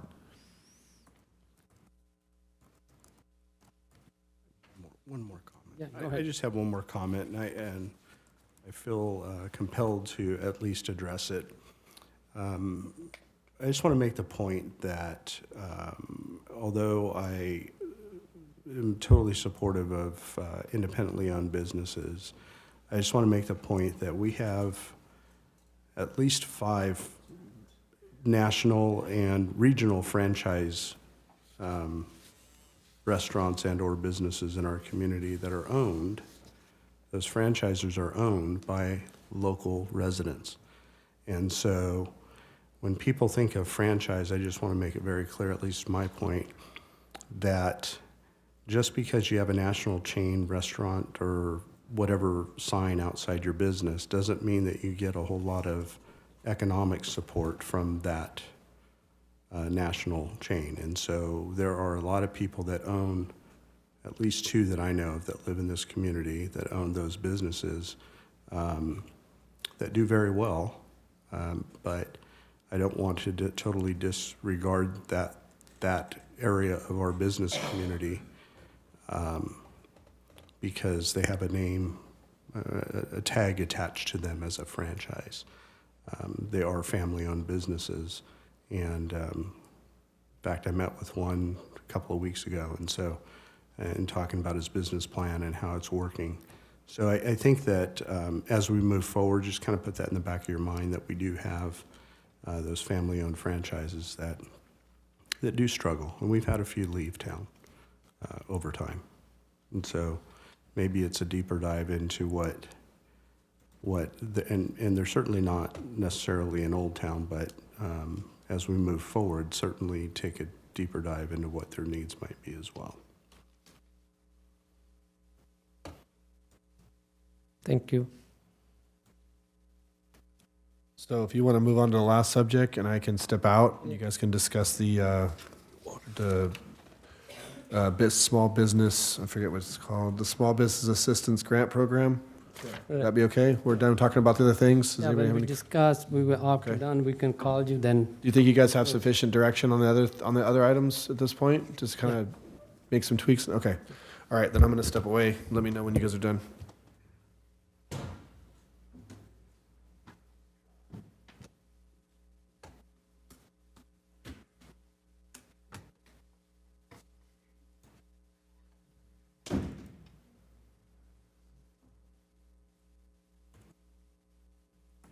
All right, that item, a Small Business Assistant Grant Program. Amy, could you please a little bit brief on that item? Just brief. I know you already explained, but Sure, let's go, here we are. So just to recap, the Small Business Assistance Grant Program, it's suggested that we allocate $200,000 to the program, which is essentially a grant match. So aiming to foster the growth and expansion of businesses with physical storefront locations in Old Town. Looks to provide financial support to eligible property owners and businesses, encouraging private investment and revitalization of the Old Town area. Again, this would operate on a 50-50 match, encouraging investment in businesses and properties. So the city would match 50% of the private investment up to $20,000. And these are a list of the eligible uses, which tentatively would include tenant improvements, ADA compliance, equipment acquisition, facade improvement, outdoor dining opportunities, lighting enhancements, and signage updates. I know that Vice Mayor Lozano had mentioned potentially looking at opening the grant program up to all businesses if we don't have all of the funding utilized by the Old Town area. And so that could potentially be something that we could build into the program. Sometimes I know that the city of Manteca opened it for a time period and basically said, hey, this funding is available, give me your proposal and we'll determine what we're going to allocate funding to. And then once that closes, application period closes and you determine what allocation of funding you're gonna have, you kind of know what's available. So we can do something like that, or we can leave it open-ended just for Old Town and have that pot of money there. So I'm open to suggestions, at least to kind of put some parameters on the program before putting a program together and coming here and having everybody give me feedback and make changes on the fly. I think it would be better for us to have at least some guidance on that. I think that's fair if there's money left over. You know, I'm thinking of Papa and Wings. It was very expensive for them just to get into that spot, and the city was gracious enough to help them out, you know, and now we have a thriving business there. That 200,000, if it's for those kind of storefronts and constructions in difficult buildings, I don't think it'll go too far, to be honest. Not that it's a bad use, I think it's a great use, and I think that's why it's important that the initial focus is in a particular area, even though that sounds, you know, like favoritism. It's not. Either you're trying to do something or you're not. So I guess I agree, but that's my reasons why. Yeah, I agree that whatever, you know, we should have an application time frame, and, you know, because we're not going to be doing this particular thing forever. So, yeah, I would be fine with setting a time parameter and then have a wider eligibility for the second round if there's funds left over.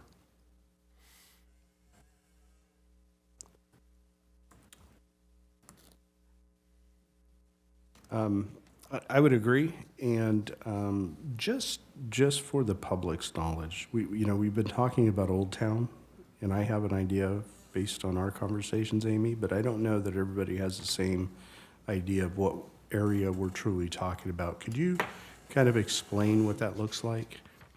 In terms of the Old Town area? Yeah.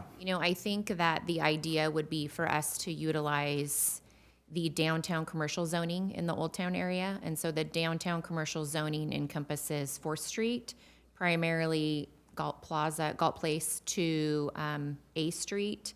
It also encompasses C Street to Lincoln, and then Lincoln North to A, and Lincoln South to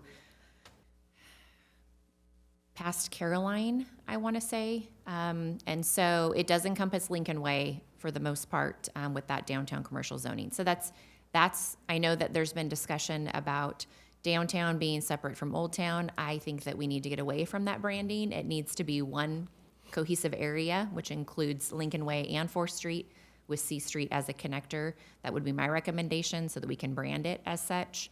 And so that would be the area which is actually the zoning that overlays for downtown commercial. Right. And in our packet, we got a map, and that's pretty much what is outlined here. Yep. Little further, but yeah. Okay, thank you. You're welcome. Amy meant the same things, I mentioned previously. I love the Old Town.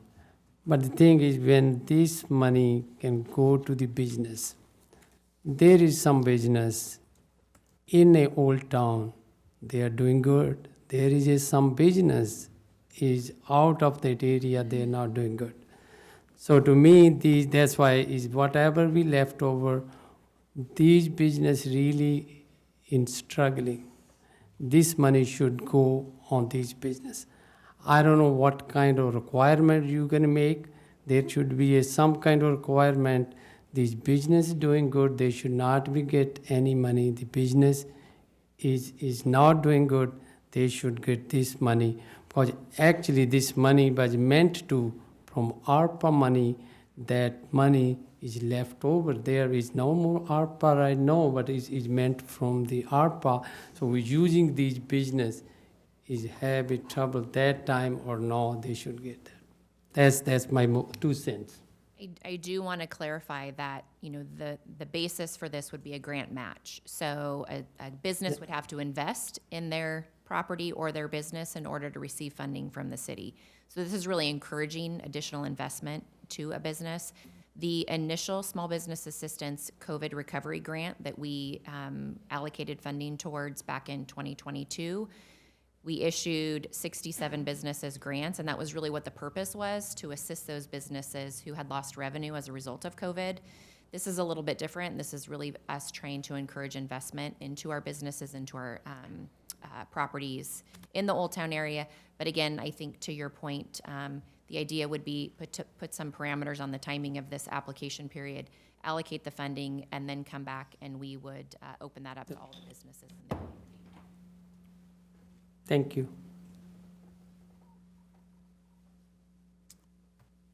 Any other discussion? Anybody from the public? Any public comment? If it's not, somebody can call Mr. Farmer. I think that city manager just went outside. Oh, okay. I just have one last question for Amy and Kat and anybody else in the room. Is that enough direction, or is there still fuzzy areas for you? Are you good? No, I think that I Okay. took a bunch of notes. I think I have direction on sort of encapsulating those programs at least. Okay, thank you.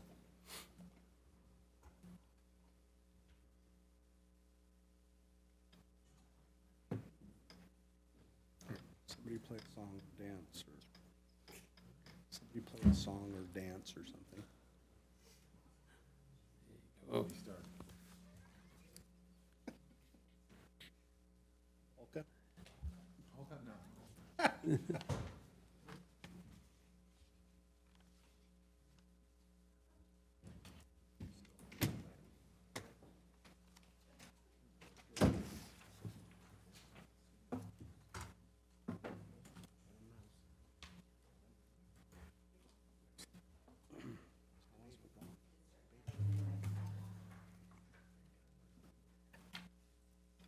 All right, now I'm going to move to the next agenda item.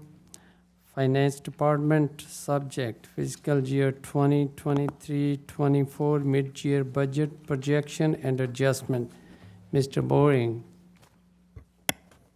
All right. Good evening, Mayor and Council. The item tonight is a mid-year budget update.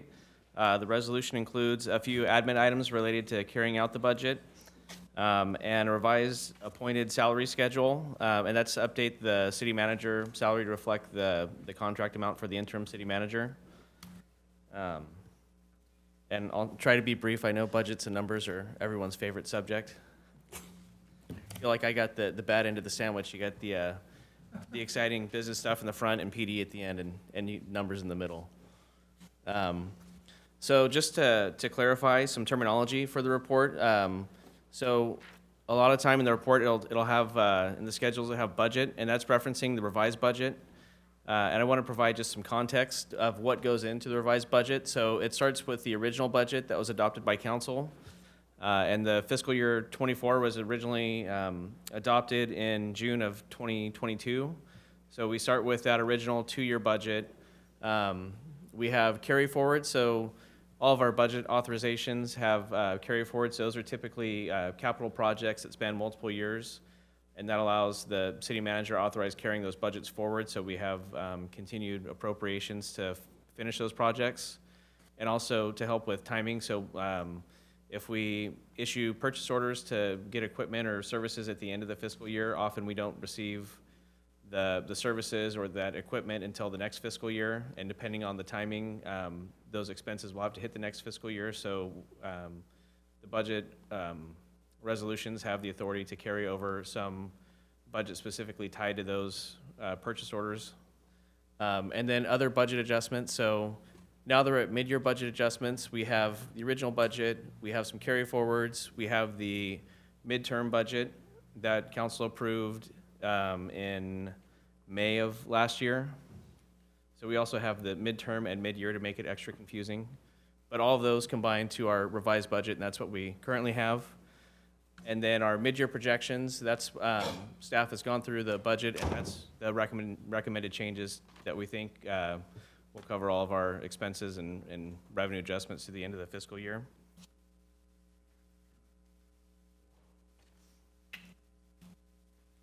And we'll start going over general fund revenue. So the first item is property taxes. And we use HDL as our property tax consultant, and they've estimated a $28,000 increase from our current revised budget for property taxes. For sales taxes, they recommended a $117,000 decrease, and that's primarily related to fuel prices. Their original estimates projected higher fuel prices at this point in the year, and it's nice for consumers. Gas prices have been a little lower than their original projections, but it means we get less sales tax. And Measure Q, we haven't updated the fiscal year 24 budget since it was originally approved. And being the first time we've implemented that, we had a conservative estimate. So the recommendation is to increase that $356,000. And the remaining revenue, that's just everything else in the general fund that isn't changed. And so we put that in there. So if you look at the totals, that'll match the general fund revenue summaries at the end of the report. Moving on to general fund expenditures, these are broken out by department. So we'll start with elected, and that includes the city council, city clerk, the city attorney, and the city treasurer. So the net impact of proposed changes for that group is an increase of $27,000. And for city council, we're proposing a $32,000 decrease in appropriations, mainly related to updated benefits. Our new budget software communicates with our accounting software, so you'll notice throughout the report there's a lot of like salary and benefit changes. And when we start the budget, if we're unsure of who's going to be there, we have some estimates that we put in, and throughout the year, if it doesn't happen so much for city council, but if, say, the police department, if they have officers get assigned to a different task and they're moved somewhere else, we're able to update the budgets a lot more dynamically than we were in the past. So that's just sort of the explanation for some of the benefits. There's nearly 60,000 increase in city clerk to reflect the clerk administrator position. And the city treasurer, we're recommending a small $744,000 decrease. Moving on to administration, and that includes economic development, the city manager, human resources, and IT. Economic development, or for admin overall, we're recommending an increase of $232,000. For economic development, it's roughly a $53,000 decrease, and that's primarily related to salaries and benefits. They had a vacancy for one of their budgeted positions for part of the year. The city manager is the largest change in that area with a $198,000 increase. And that includes severance pay for the former city manager, updated salary and benefit estimates for the interim city manager contract, and some legal services for arbitration appeals that the city manager needed those services for. The Human Resources Department has $50,000 in increases. A small amount is that for personnel, for salaries and benefits, mostly related to like changes during open enrollment. There is a recommended increase in the tuition reimbursement program for $15,000. The program's currently at $20,000, and we've already reached that cap several months ago, so we have some employees whose applications have been denied because there's no longer funding, so if that's approved, we could approve those requests. And then an additional $23,000 in other operations increases. And then IT has $37,000 in increases. Their personnel is going up primarily related to standby pay that was approved for them, but had not been included in the budget previously. And they have around $13,000 decrease in their operations. Moving on to finance, we're helping keep the budget down. So we're projecting a $56,000 decrease, and that's just updating salaries and benefits. And it's offset slightly by increases. The biggest increase to our operations is we're switching to annual billing for our accounting software. So that'll help staff time. Currently we get monthly bills and have to allocate that out and go through the whole approval process. So we're basically prepaying for half a year, but that'll save a lot of time going forward. And if you'd like more detail on anything, please stop me and I can dive a little deeper. You want to have more fun with numbers. The police department, looks like they have a huge increase of $527,000.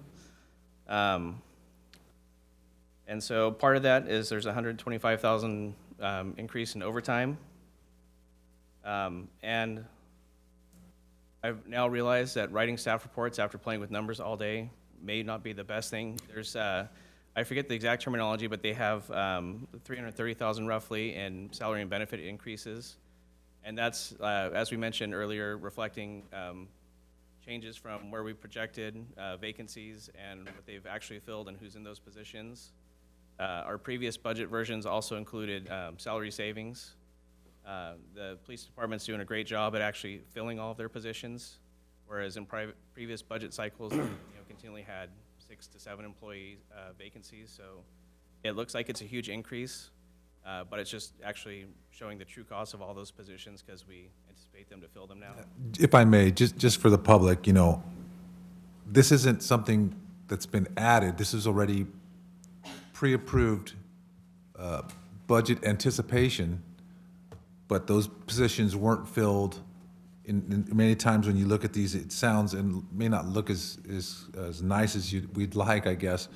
But the city council has approved this with full knowledge that we would potentially spend this money, but the police department's just done a good job of getting there, right? So it's not an unanticipated expense. It's just now being used. Correct. It's not an increase to benefits. It's just the police department's doing a great job at recruitment and retention. So right, and I think that's a little bit of a continuing theme through many of these items where it looks like it's an added, but it's not. It's finally coming to fruition. correct. And they also have some operations increases too. There's the flock camera agreement and some miscellaneous operating increases. For community development, they have roughly $13,000 increase, and that's just updating our salary and benefit estimates based on employee selections during open enrollment and similar items. Public Works, overall, for all of their divisions in the general fund, we're recommending nearly $58,000 decrease. And a lot of that's with salary and benefit savings. And that does include the transitioning the litter abatement worker to a full-time position that council previously approved. So that's built in, so that'll be full-time for the remainder of the fiscal year. And some minor operations and capital increases. And we have the library, which will show up as Parks and Recreation on this table on the presentation. And there's a $10,000 increase to replace emergency exit hardware. And finally, non-departmental, which is a little confusing, and it looks like it has a huge increase. We have 80,000 increase for special events. So that's the budgetary component to previous like Saturday market expansions that council has approved. We got direction to implement those, but we didn't have appropriations at the same time, so we're folding those into the budget now. There's 127,000 for increased costs. A lot of times when we put the 2-year or even the midterm budget together, we don't have the true insurance costs for, those are like our liability and property insurance through our joint powers agreement. So those costs have gone up. We have a traffic study, and the biggest increase is transfers out, which is a little confusing because they're not true expenditures, so we're working on getting future reports out of our budget cycle to break those out so it's a little more clear. And for the transfers out, those are the general fund contributions to other funds that have operational deficits. So that's the Parks and Recreation Fund and the Lighting and Landscape Districts. And so those transfers out are going up. There's 858,000 increase to Parks and Recreation, and then roughly 250,000 cumulatively to the Lighting and Landscape Districts. And those are a little confusing. It doesn't mean we're necessarily increasing expenditures by those same amounts. But like how we talked about how the carry forwards are included in the revised budget, when we do the transfers out at the end of the year to balance the operational deficits, we only balance the actual amounts. So we'll always have those sort of increases that look like we're spending more than we really are just for those carry forwards. Matt, I have a question real quick before you go on. Sure. On the Parks and Rec section here, it says Parks and Recreation revenue adjustments, and it has the 6,000,008 to 7,7, 12.5% increase. And then that paragraph below, it talks about, this is a revenue adjustment, but then underneath it, the last sentence in that paragraph says an increased transfer from the general fund is recommended to offset increased costs. So it's talking about the transfer of $857,000 in order to offset the increased costs. But why wouldn't that sentence be under the next one where it's expenditure adjustment? Because I'm just confused because you're telling me there's a revenue increase, but then in that same context, you're telling me that we had to put 857 in there to cover a deficit. Are you looking at the Parks and Recreation section or Yeah, the Parks and Recreation section, yeah. Yeah, so we'll get to that. So that's a little confusing too, because transfers in, the way the reports are formatted right now will show as revenue. So when we combine all the information and compare the revenue and expenditures for each fund, and so with the proposed changes to Fund 6, the Parks and Recreation Fund, there was a deficit of the additional 857,000 for. Right. So just a thought here, and this is a conversation for a different day, but I just want to throw this out there because I think Chris and I were actually talking about this today. It's funny how we always refer to that 850,000 or 900, whatever, it always fluctuates, that contribution, right, to Parks and Rec, right? It's always referred to it as a deficit, right? But I looked down at community development. Community development has 1.2 in expenditures. That's not considered a deficit. That's considered their budget amount that they give, and same goes for all the departments.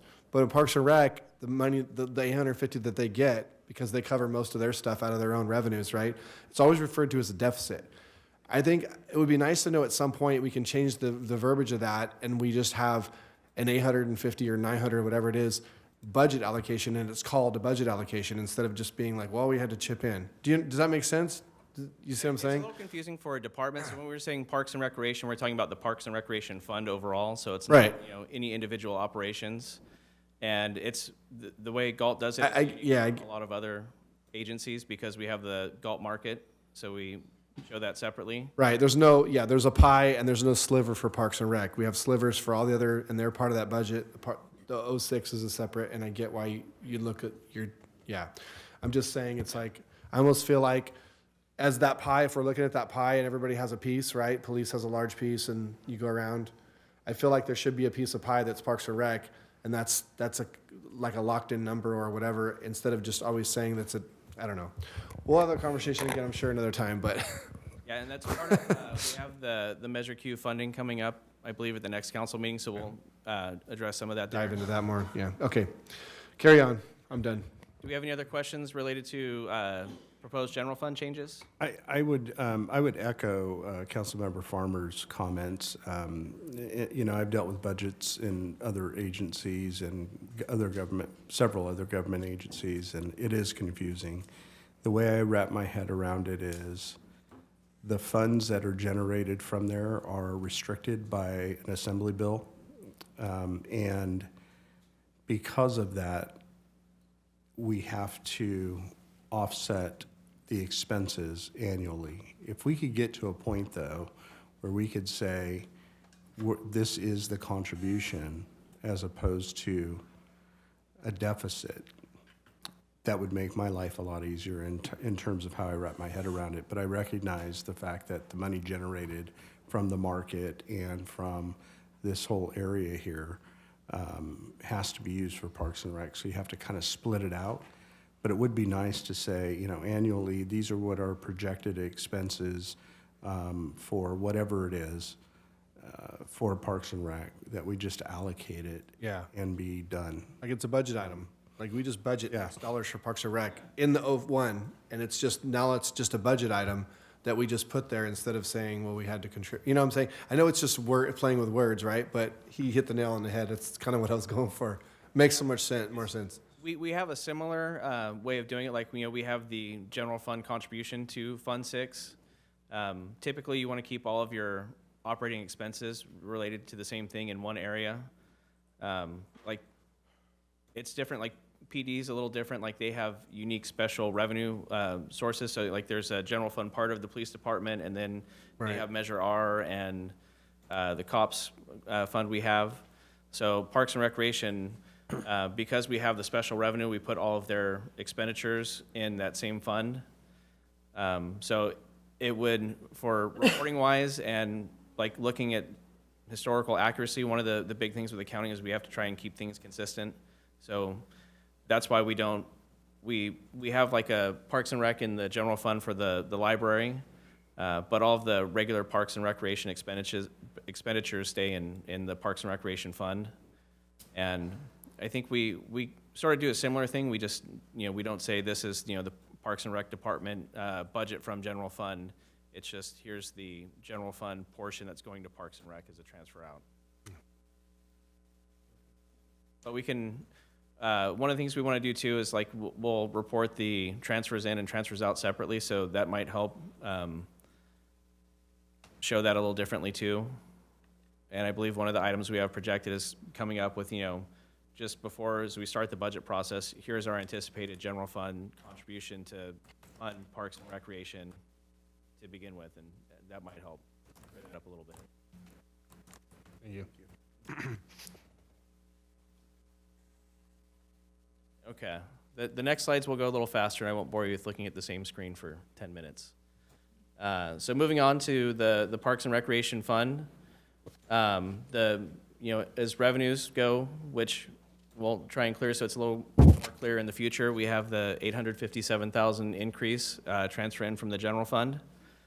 And so here's another, if you look at the revenue increase is $857,000 to balance the fund, and the projected expenditures are going up $445,000. That's like a timing difference from those carry forwards. And then looking at their expenditure increases that are projected, there's $56,000 for payroll, and some of that's just updated estimates for open enrollment changes, and also incorporating some of the changes from the increase to the part-time temporary salary schedules that was approved by council. Operations and maintenance for all the divisions in Parks and Rec in that fund is projected to go up $365,000, and additional $24,000 in capital expenses. And I did have a note, I believe the capitals for market shade structure. And we can dive into any of those numbers if you have any more questions about the Parks and Recreation Fund.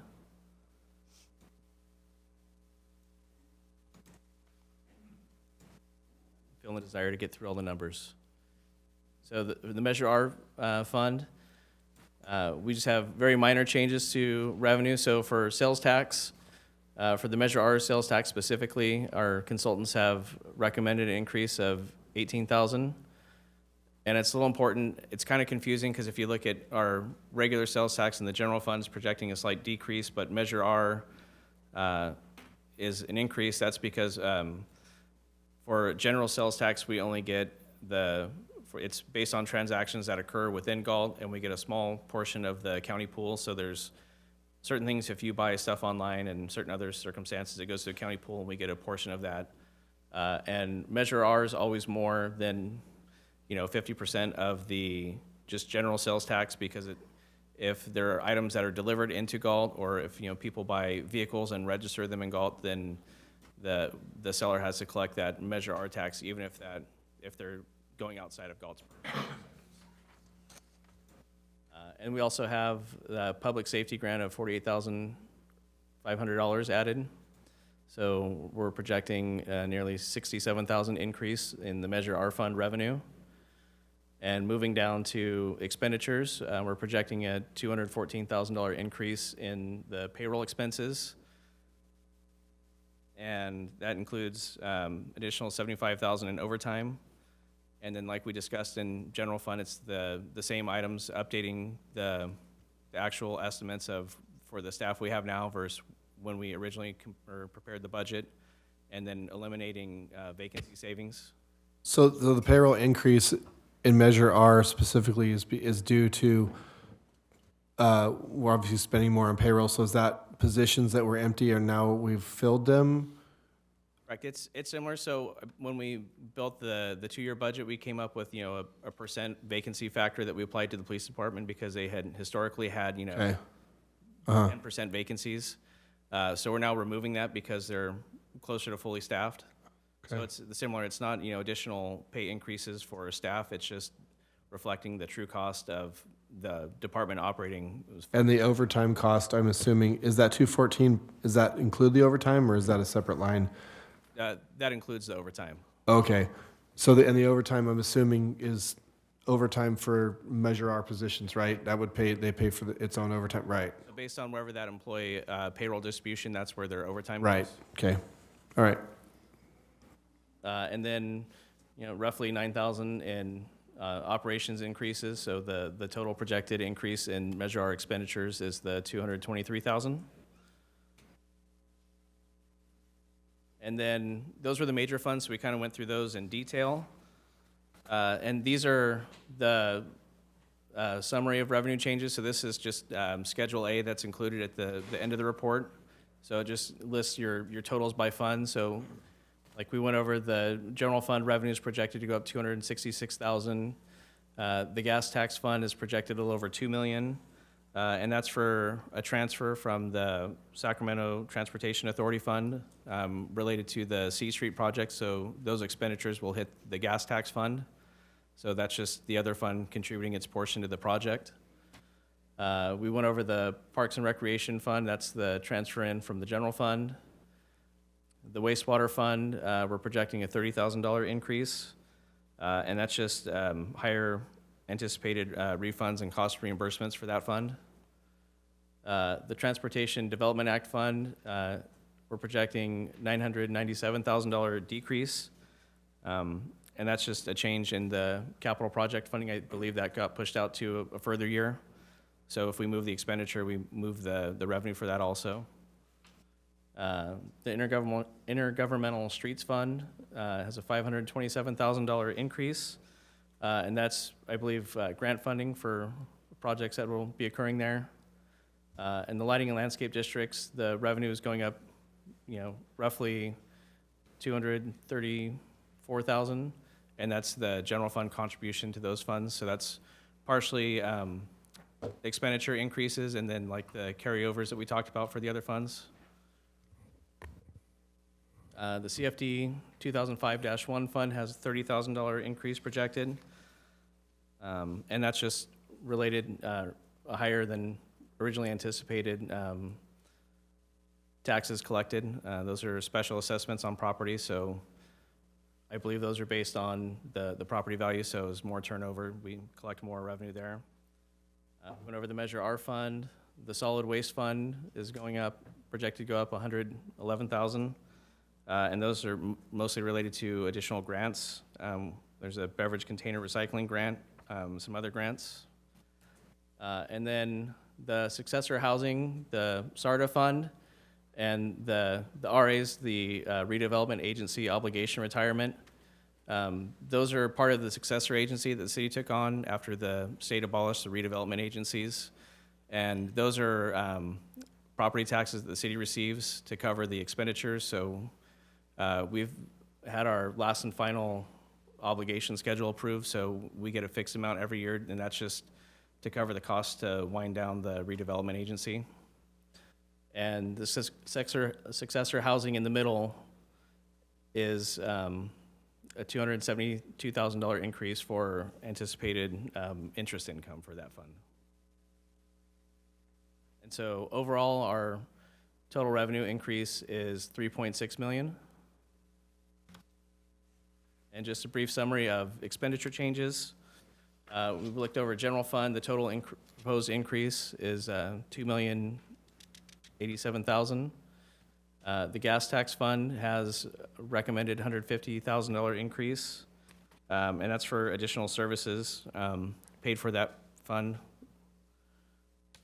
Stormwater fund has minor increase of $51,000, and that's just updated salary benefits that are allocated to that fund for employees that house there. The water fund has $1.3 million increase, and that the majority of that is $1.1 million to repay a water meter loan that the city has. So we're able to repay that, and we'll save roughly $100,000 in interest expense. So our city treasurer's been bugging me at least once a week to try and get that done. And then Parks and Recreation Fund, we covered that. The wastewater fund has a minor increase, and that's primarily related to a project that was moved to the water fund. The fire range has a slight increase just for some professional services that are needed there, and a small amount to reimburse the wastewater fund for like landscaping maintenance that's performed there. The Transportation Development Act Fund has a $3.4 million decrease, and that's removing the transit center project from 24. That was originally programmed there. The Intergovernmental Streets has a $2.4 million decrease, and that's removing projects that were in the current year, moving them out to future years. And the capital improvement funds, so the citywide, the water, and the wastewater, those are just adjusting the expenditures between those funds to better align with the use. So the total change between those three funds is $190.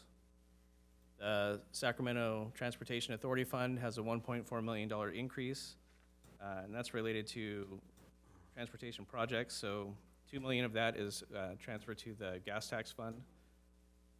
And that's mostly related to the C Streets project that we mentioned earlier. And then the lighting and landscape districts have minor increases, and those are going to just be either for carryovers for operations in there and updates to salary and benefit estimates. Matt, I have a question about that just real quick. So am I reading this right? The Northeast Lighting Landscape had a revenue increase of almost 12%, and the West Side was 14.5%. On the revenue side, on the expenditure side was considerably less. So am I understanding that those districts are now bringing in more money than they're putting out? So those revenue increases are just the transfers in from the general fund. So once we break those out, it'll make more sense. And sometimes it'll look like the revenue increase is higher than the expenditure increase just for carry forward items for purchase orders in those funds. It's very confusing.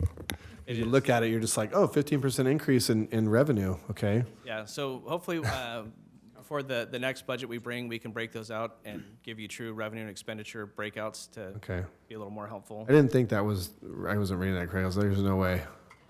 We wish that would happen, but it hasn't come to fruition yet. All right, carry on. Thank you. For the CFD 2005-1, roughly 18,000 increase, and that's just update the salary and benefit estimates and small increase in professional services. The Galt Habitat Fund has a whopping $2,500 increase, and that's just to cover some professional services that are just regulatory requirements we have to file to keep that active. We covered the increases for the Measure R fund. The Solid Waste Fund has roughly $540,000 increase.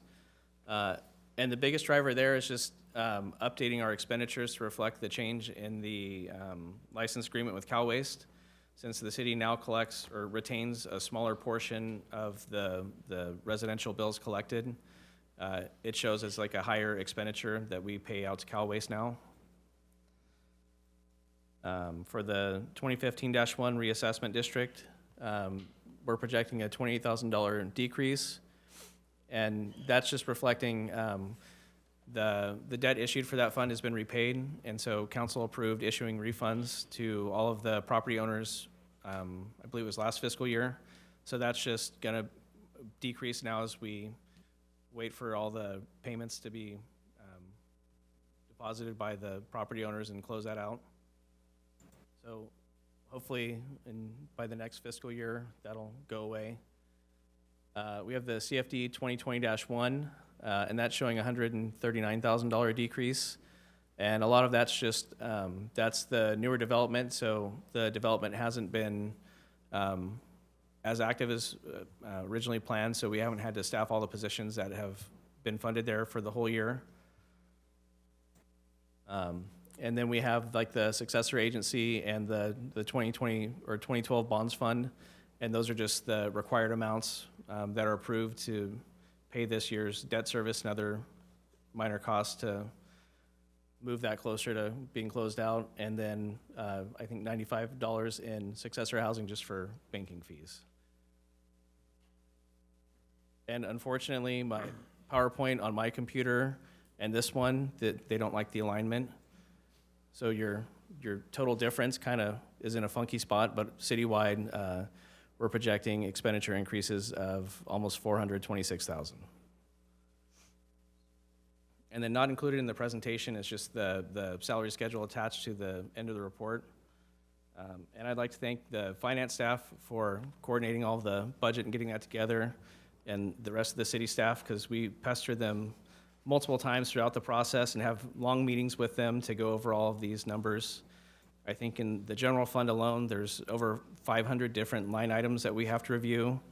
And the budget adjustments today, I think it was almost 36% of them have an adjustment that we're projecting. So someone gets the fun task of keying those all into our accounting system at a future date. And then with that, we're here for if you have any other questions. Thank you, Mr. Boring. Thank you for your presentation. Council member, any comments?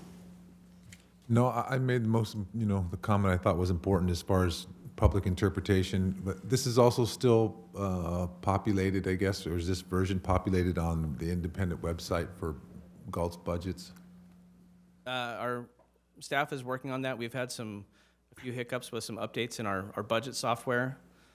So they've been working to get those updated. So once they get that, then we can prepare a new budget version to post on the website. Okay, then maybe I could ask this too as well, is, you know, I think nomenclature might be the right word to use.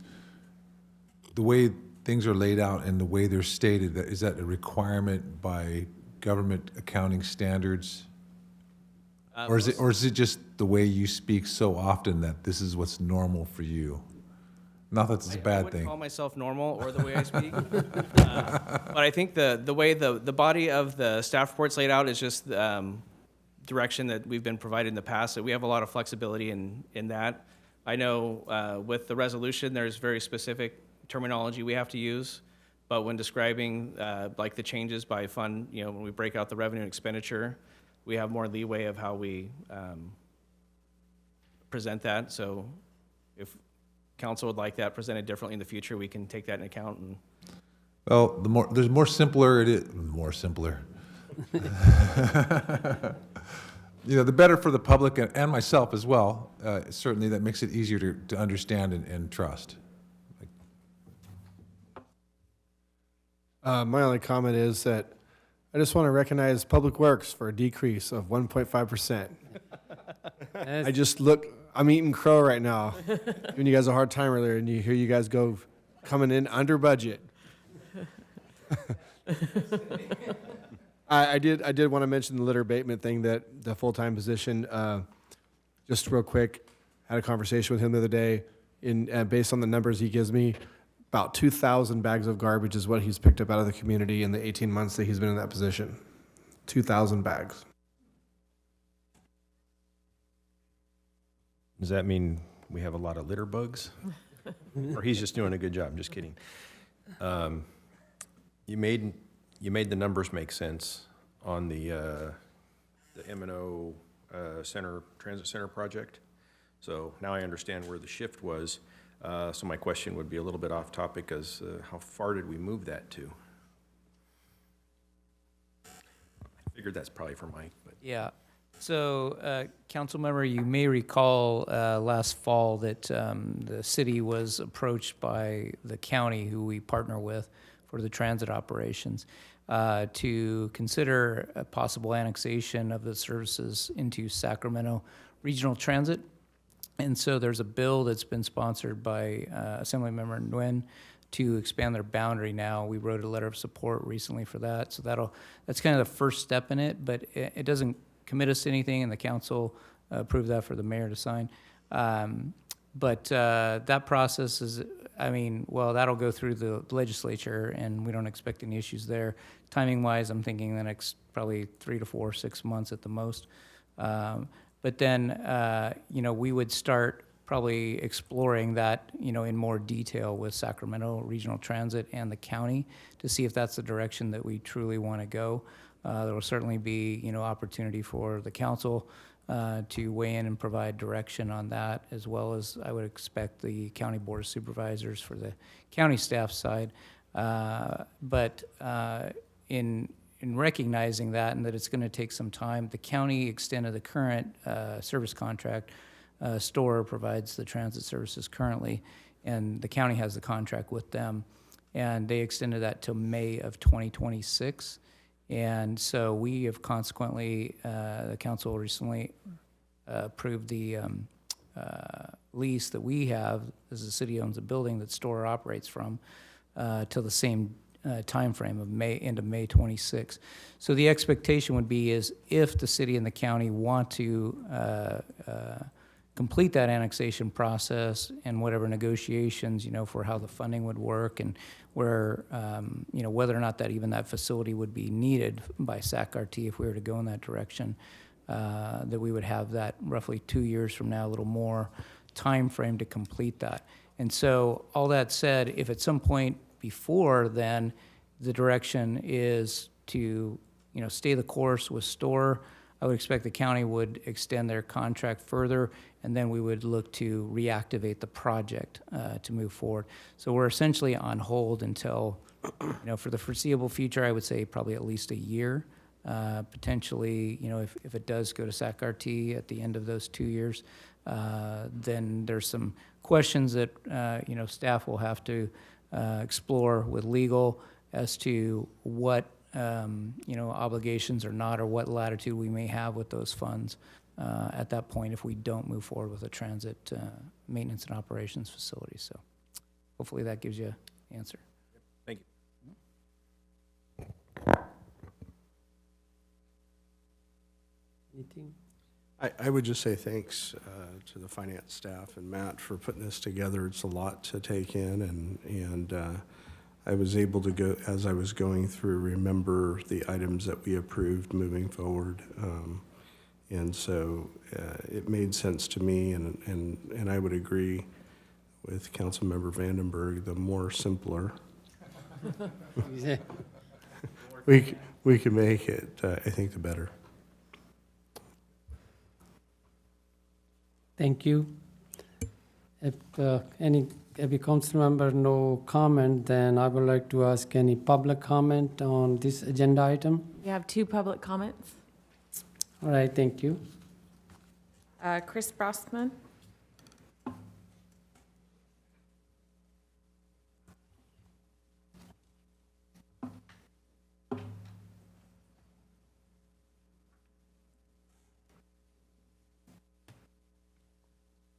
Thank you again. I would echo simpler is better for me. Just looking at it though, looking at revenues, Matt, everything I looked at was in single digit growth, and yet expenses were typically in double digit growth, so I'm a little concerned there. But again, I'm not an accountant, I'm not a bookkeeper, but when I looked at the percentages, and revenues were increasing in single digits, and expenditures were increasing in double digits, I don't think that's necessarily the right path, if I'm reading it right.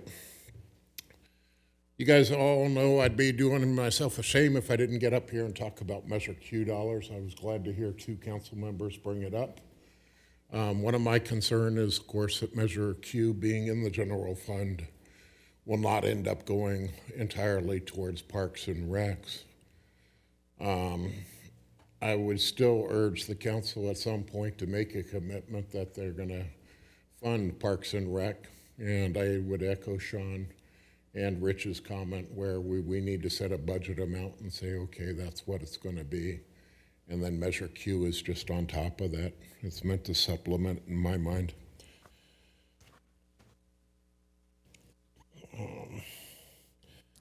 I was too concerned about solid waste, and I don't know that now is the time and the place, but when you did look at the expense growth, that was the huge part. I heard part of your explanation tonight.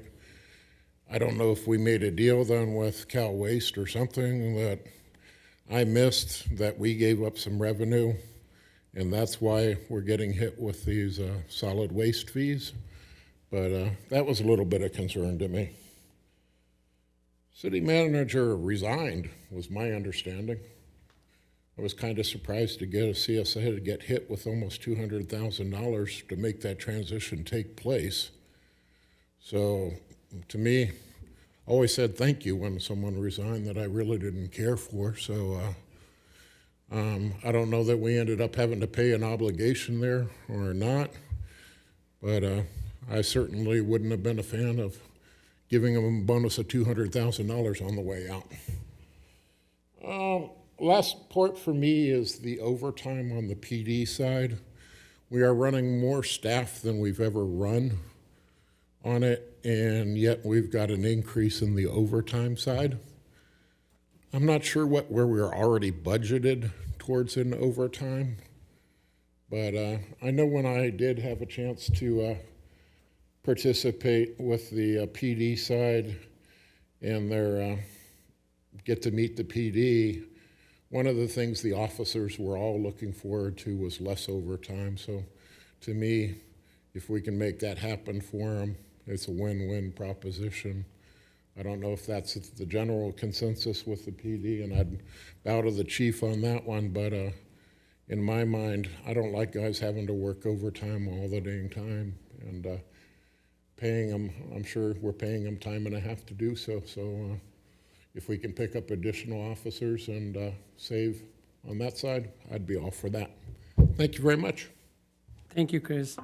Thank you very much. Harry Wenzel.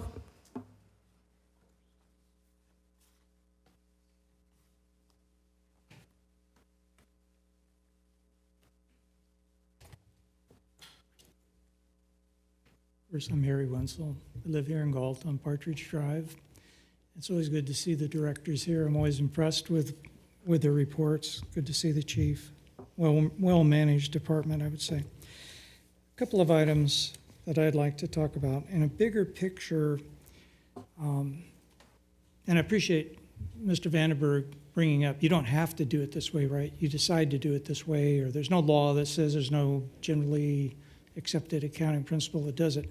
Kind of opens a segue, which is, this is very hard to, even for somebody I have a pretty good background in accounting and finance, it's hard to have two reports that don't really tie very tightly to each other. You have the ACFR, and then you have the budget. And so that would just be an input there to simplify things, make them simpler, would be to get more of a format where your ACFR and your budget look like each other. So when you're looking at one, you're seeing it. The other one, you're talking about it on the dais. It's the same concept. There was at one time, the budget book was a hot buzzword, and then Mr. Farmer brought up what's published on the website. And I'm a little bit confused. Is that, is it what we see, what comes before council, or do we have something going on there called the budget book? And if we do, I think that would be worth, telling the citizens, hey, we got the budget book we could look at. And then going back to making it simpler, it was my understanding, like with the budget book, and I'm glad to hear Mr. Boring say that, it ties to the financial statement, which I guess is the ACFR. And it was my understanding that we could keep things simple and then punch out and see the granularity of what's involved in the numbers. Because that is always a very hard, if you look at the ACFR, you say to yourself, okay, well, where does the franchise fee for solid waste go, right? And then when you look at the budget, I'm not so sure. It was unclear whether the franchise fee got stripped off and it's sitting one place in the budget, but it's sitting in the general fund in another place. But solid waste, one of my favorite subjects, and I still don't think, and maybe it's a challenge for Mr. Arias and Mr. Boring. I still don't think that we've got accounted the full revenue that would be collected and necessarily the full expense on the commercial side of, we all get our bills, and that goes on the ACFR, and then but it goes on the ACFR in that, like, here's the expense and here's the revenue, and then the franchise fee is stripped off, and but I don't believe that the revenue that's collected by Cal Waste and then remitted to the city of Galt after they take the franchise fee applicable to that off, I don't believe that we really show that. And you might be sitting up there going, it's been a long meeting and what difference does it make? But I would challenge any one of you to tell me, what was the incremental increase by going to, when we were mandated by the state of California to go to the organics program? You can't really see that in any financial document we have, and I think that would be key, is to, at least for me, to understand where is that money, where is that reported, is it not reported? And then I'll just echo with Mr. Brosman what he had to say about, one other thing, the big budget, you might all remember that, the 350-page monster. Is that now gone? Are we going to see another, because that's where a lot of granularity and a lot of actuals showed up. So I thought that maybe the budget book was going to replace that. I don't know. But if there is a budget book and it's open to the public, I'd love to see it. I liked the concept when it came up. And then a little minor subject. I always like what our city treasurer does in paying off that loan. I think that's a good move. But I guess it throws another item back to the city council. Now all the people who are paying month by month that didn't elect to pay off the loan, are they gonna benefit in some way, or is the city gonna say, well, we're loaning our own citizens money? That's just, that's what I've got. I think it was a really good presentation. I appreciate everybody had good questions tonight and good input. Thank you. Thank you, Harry. Thanks a lot. Any other public comment? No. All right, council member, any other question or comment? If it's not, then adopt a resolution, authorize the proposed changes to the fiscal year 2023-24 budget. Number 2, authorize the use of general fund 001 resources to offset operating deficit in specified fund of June 30, 2024. Number 3, authorize the use of Sacramento Transportation Authority Fund 29 resources to offset operating deficit in the Gas Tax Fund 002, Stormwater Fund 003, and Transportation Development Act Fund 009. Number 4, authorize administrative action required to implement the FY 2023-24 budget. Number 5, authorize the revised appointed official salary schedule. Madam, may I have a motion to approve? Oh, I will second. all right, it's moved by Councilmember Papineau and second by Councilmember Berenberg. Madam Clerk, may I have a roll call vote, please? Vice Mayor Lozano? Aye. Councilmember Papineau? Aye. Councilmember Farmer? Aye. Councilmember Vandenberg? Aye. Mayor Sandu? Aye. Motion passes by 5-0. Next agenda item is Police Department. Subject, Galt Police Department Annual Report. Good evening, Mayor and council members. This is our annual report that we will present to you this evening. Been informed to have no less than 45 minutes. Is that correct, Mr. City Manager? Might be my last night if I do that, correct? Okay, thank you, Matt, for leading in with the opening act. Amy for the original opening act. So, yes. No. Before you, you have the hard copy of the annual report. It's thick. It has more information related to department operations this last year, so you're going to see a highlight in what I'm presenting this evening. So council and the city manager's office has that. In the coming days, as early as next week, or maybe as late as next week, we will have our annual report up on the department website, so just for information.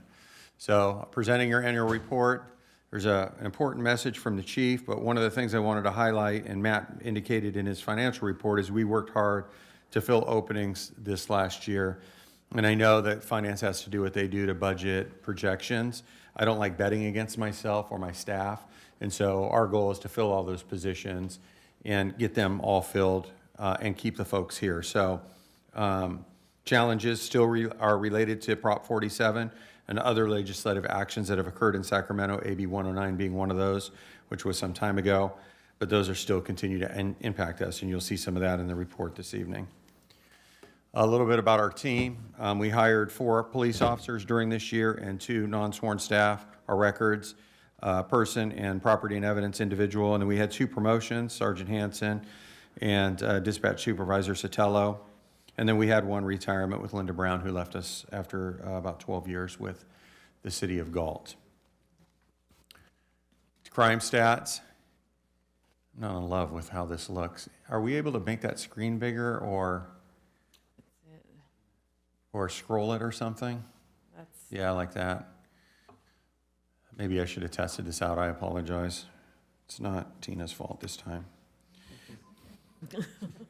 So you will see our 2021, 2022, and 2023 numbers. Obviously, in 2021, we were coming out of COVID. And 2022, we were sort of hitting on all cylinders. This last year, we had a total incidence of 29,000, almost 15,400 were calls for service. Officer initiated was way up, and I'll touch on that in a second, to over 14,000. Traffic stops were up 8.2% at 2,500. The misdemeanor arrest, a little bit down from the prior year at 387. The felony arrest, down 4 at 182, and criminal citations down 15 at 165.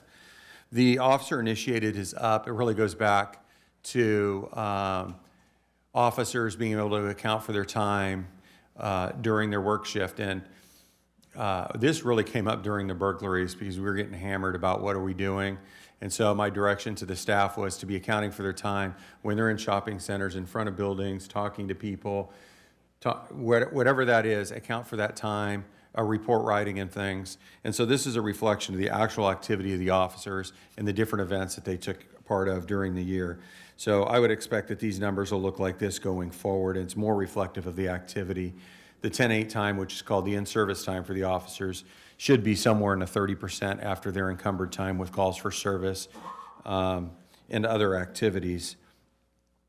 We were hampered a little bit by booking times, which is some of our overtime issues among burglary suppression and some other things in addition to openings. But that's reflective of the efforts of the department, and I do appreciate them tolerating my expectations of ramping up that work. I'm going to need you to scroll again for me, Tina. Thanks for the help. So you got UCR versus NIBRS.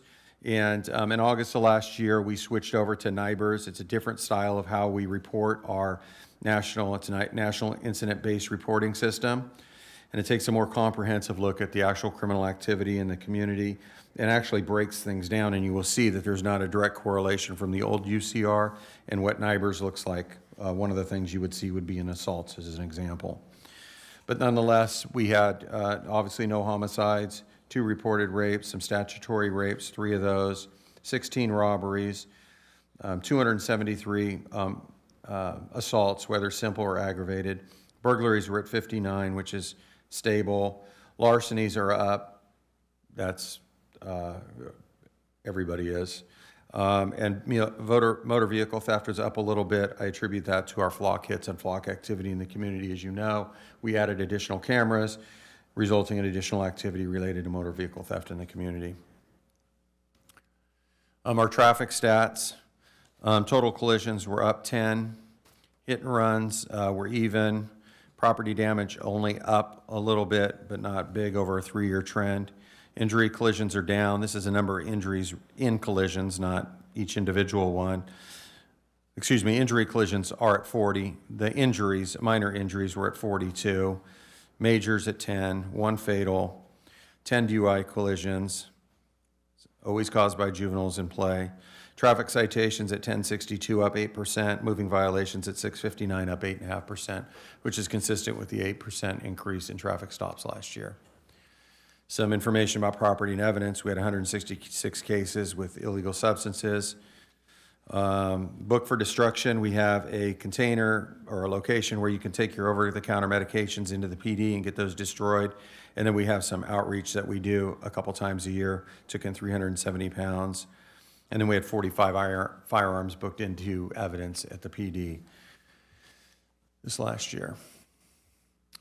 Calls for service, 22,000 nearly, over 4,000 911 calls, everything within the matrix of expectation from the state at 97.8% within 15 seconds, and most importantly, those 911 calls within 10 seconds at almost 95.5%. So the comm center's done excellent work. There's a picture there of some revamped work. You know, the council approved new workstations for the dispatcher, so that's a picture of the view of what that looks like. In your hard copy, there's more information related to the improvements to the dispatch center and the work that we've done there. Crisis intervention, as you know, 2 days a week, we have the county mental health folks with us, MCST program. They had 71 calls where they did an assessment, and as a result of that, 25 or 35% of those had some sort of action, and you see those broken out in either 5150 holds. We did some urgent care transports, or we did some referrals. So that's a good first year related to having somebody in the community 2 days a week. On the professional standards side, our use of forces last year were 25. All were within policy. calls resulting in a vehicle pursuit. There was 19 of those. Some of those don't go very far, but none of those were out of policy. Complaints, internal and external. Complaints could be something as simple as, you know, we scrape a car or flatten a tire, or, you know, external complaints from the community alleging something. And with those, we had 7 sustained investigations with those complaints, and action was taken. And then over on graffiti abatement, this is always a hot, you know, Galt does well, Measure Our Pace for a majority of, Public Works has some other pieces of that, but Measure Our Pace for the lion's share of that. And so abatement costs were up. That's because cost of the contract went up, but the numbers went down from 2022 to 2023. And so we continue to stay on it. We have 2 vendors that work that for us exclusively. So that's the PowerPoint version of that. Again, your book has some more information for you to review. Some 2024 focuses, just so folks are aware of where we're headed and what we've been doing. We are, Officer Gerardo's in his last week of the motor officer school, so cross our fingers he gets through that this week. It's a tough class to get through. On April 1st, we're launching the Youth Services Unit with our 3rd SRO in the schools. We continue to press to hire officers and dispatchers in the organization. Today I have 3 openings, but I will have 5 with a retirement and somebody leaving to another agency. But with those 3 functional vacancies that I have today, the 3 openings, I have 2 in the academy and 2 on disability. So I really have 7 openings out of 39. So it seems like, and we are making headway, but those functional vacancies are what drive some of our overtime cost. And I can't emphasize enough, the retention is the most important piece for us. It crushes us financially and from an organizational knowledge base when we lose staff. So one of my initiatives is to try to identify some long-term retention strategies for our sworn officers. Because I really think there's some probably inexpensive things we can do when you compare to the cost of the turnover and what we burn to get somebody back on board. So more to come on that. I need to work with the city manager on some of that. Technology investments, I mentioned RTIC, you've heard a lot about that, and the drones as first responders. That's something that Elk Grove will be launching this year, and really law enforcement is changing in that world related to the RTICs and drones. And so the cameras that we talked about earlier are a huge piece in that puzzle, and we will stay vigilant in that and come to council when appropriate for programs to launch to stay up with that. Lastly, I want to thank Express Type and Graphics who did that book that you have.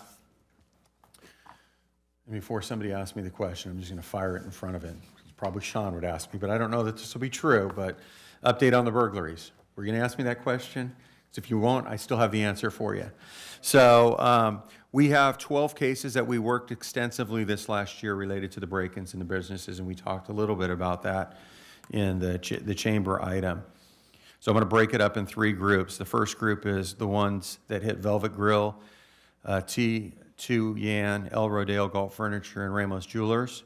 It's an organized group. 3 people were identified, 2 people were filed on, in addition to other jurisdictions in the surrounding area. Those folks were all over the place, including the Bay Area.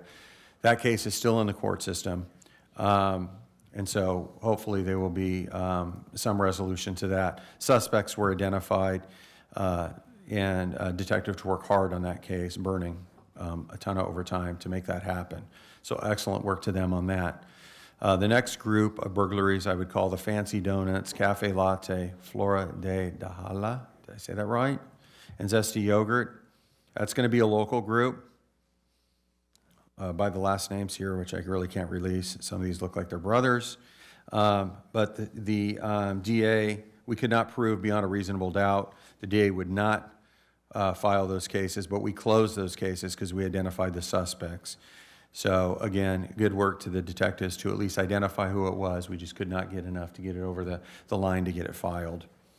And then the last group they're finalizing on is this Jumping Frogs Games, Family Dollar, and Old Town Diner. We're still waiting on some cellular information on that. But we have, that first group I alluded to is also responsible for this third series. And we've identified 4 subjects in that, and we'll be submitting to the DA's office on that. So the story I have with that is I know there's a lot of frustration about, hey, what's the PD doing? Hey, did we ever solve anything? Does anything ever happen? The message is it takes an incredible amount of work. Detective Kroger led this. I leaned hard on the investigations group. I jokingly say so much so that I didn't want to go back there and talk to him because I didn't know if I'd come out in one piece sometimes because I was pushing hard to get these things solved and forcing overtime on their days off to make this go. But the result of this is we had 12 cases. We've identified 11 suspects. We've closed those 12 cases. We're not going to see necessarily justice like on that second group because the DA declined to file. Those things do happen. But the investigations group, our patrol unit, worked incredibly hard to do that. And it's interesting because I went to, in town where I live, a restaurant, and there's a window smash with the plywood. Very nice shopping center. Right next to it is a Subway. Their window smashed. Across the street, the steakhouse is smashed. So these, I'll say, these knuckleheads, for lack of a better term, I think it's probably the most appropriate term.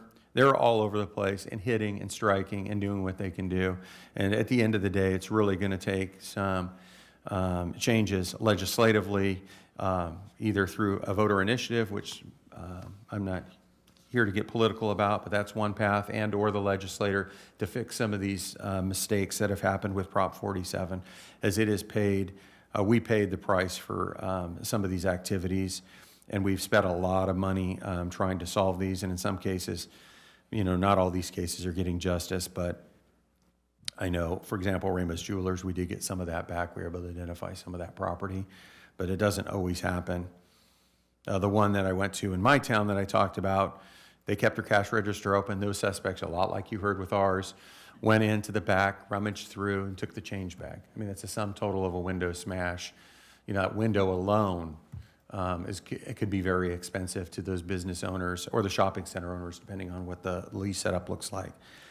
But anyways, I did want to spend some time on the burglaries. The numbers don't look up because if it wasn't this kind of burglary, it's go in the Walmart, you know, knowingly enter the Walmart to commit some kind of a theft, which would be a burglary charge. And so these things kind of ebb and flow in the style of the burglaries. But I did want to give a shout out to our investigations unit who did a phenomenal job to at least identify these folks. So thank you for letting me take the time to identify that. There's not a lot more I'm going to share related to that because those cases are still ongoing. But I'm happy to answer any questions that the council has. I do thank the staff for their excellent work. One's in the back. I mean, he's a graveyard officer coming in early to cover the overtime here to make sure that everybody's safe. And so everybody continues to work hard and do excellent work, as you heard in the award ceremony last week. And that book that you have there is a product of Officer Little and Valerie Heilman and all our input about 15 or 20 different times trying to get it right. So there's a lot of pride in the organization, and that's why you get something that looks like it does, because the staff is incredibly proud of the work they do in serving the community. And so I don't oversell it, I'll end there, because I think that's less than 22 minutes, right, Chris? Yes, thank you. Thank you, Chief Klarnowski. Thank you for your annual report, and thank you for your comment we had requested. Any other council member want to comment? I'll just say thanks. Thanks for the very nice report. It's very interesting. This is almost like coffee table material, really. I can lay it on my coffee table, and if I get really bored, I can look and see, Matt, this is your budget, and this is theirs. I mean, if you up your game, maybe we can make yours more exciting. It's only a mid-year budget, so we didn't produce the full budget document, but I'll make sure to print you a hard copy next time. You could have maybe some colored pictures of like some money bags or something. I don't know, something to make it.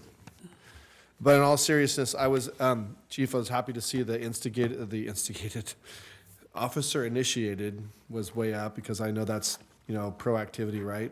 Of course, it's hard to compare the NCR or the two different reporting because they're doing different. So until we have a next year and we can look apples at apples, obviously, but, you know, I mean, you know, we relatively have relatively low crime in Galt. I mean, you know, and I think you guys do a good job. And, as you've said it before, and I'll say it too, we try to support you guys whenever we can with as much as we can, as money will allow. And, I think going back to the burglaries, I think this council never doubted the work you were doing. The reports that you were giving me and the updates that we were getting from the progress that was being made on that the perception was you guys are doing a good job. I think, not to get into a different subject, but I just think for our new city manager, I think the disappointing was just the communication between what you guys were doing and the reassurance to the community, which I felt was more like in your role. And so that was the frustration was coming from that. It was never about the police weren't doing anything. I think they just didn't know. The public didn't know what efforts you guys are put forward, but we appreciate it. And I don't know, it's a great report.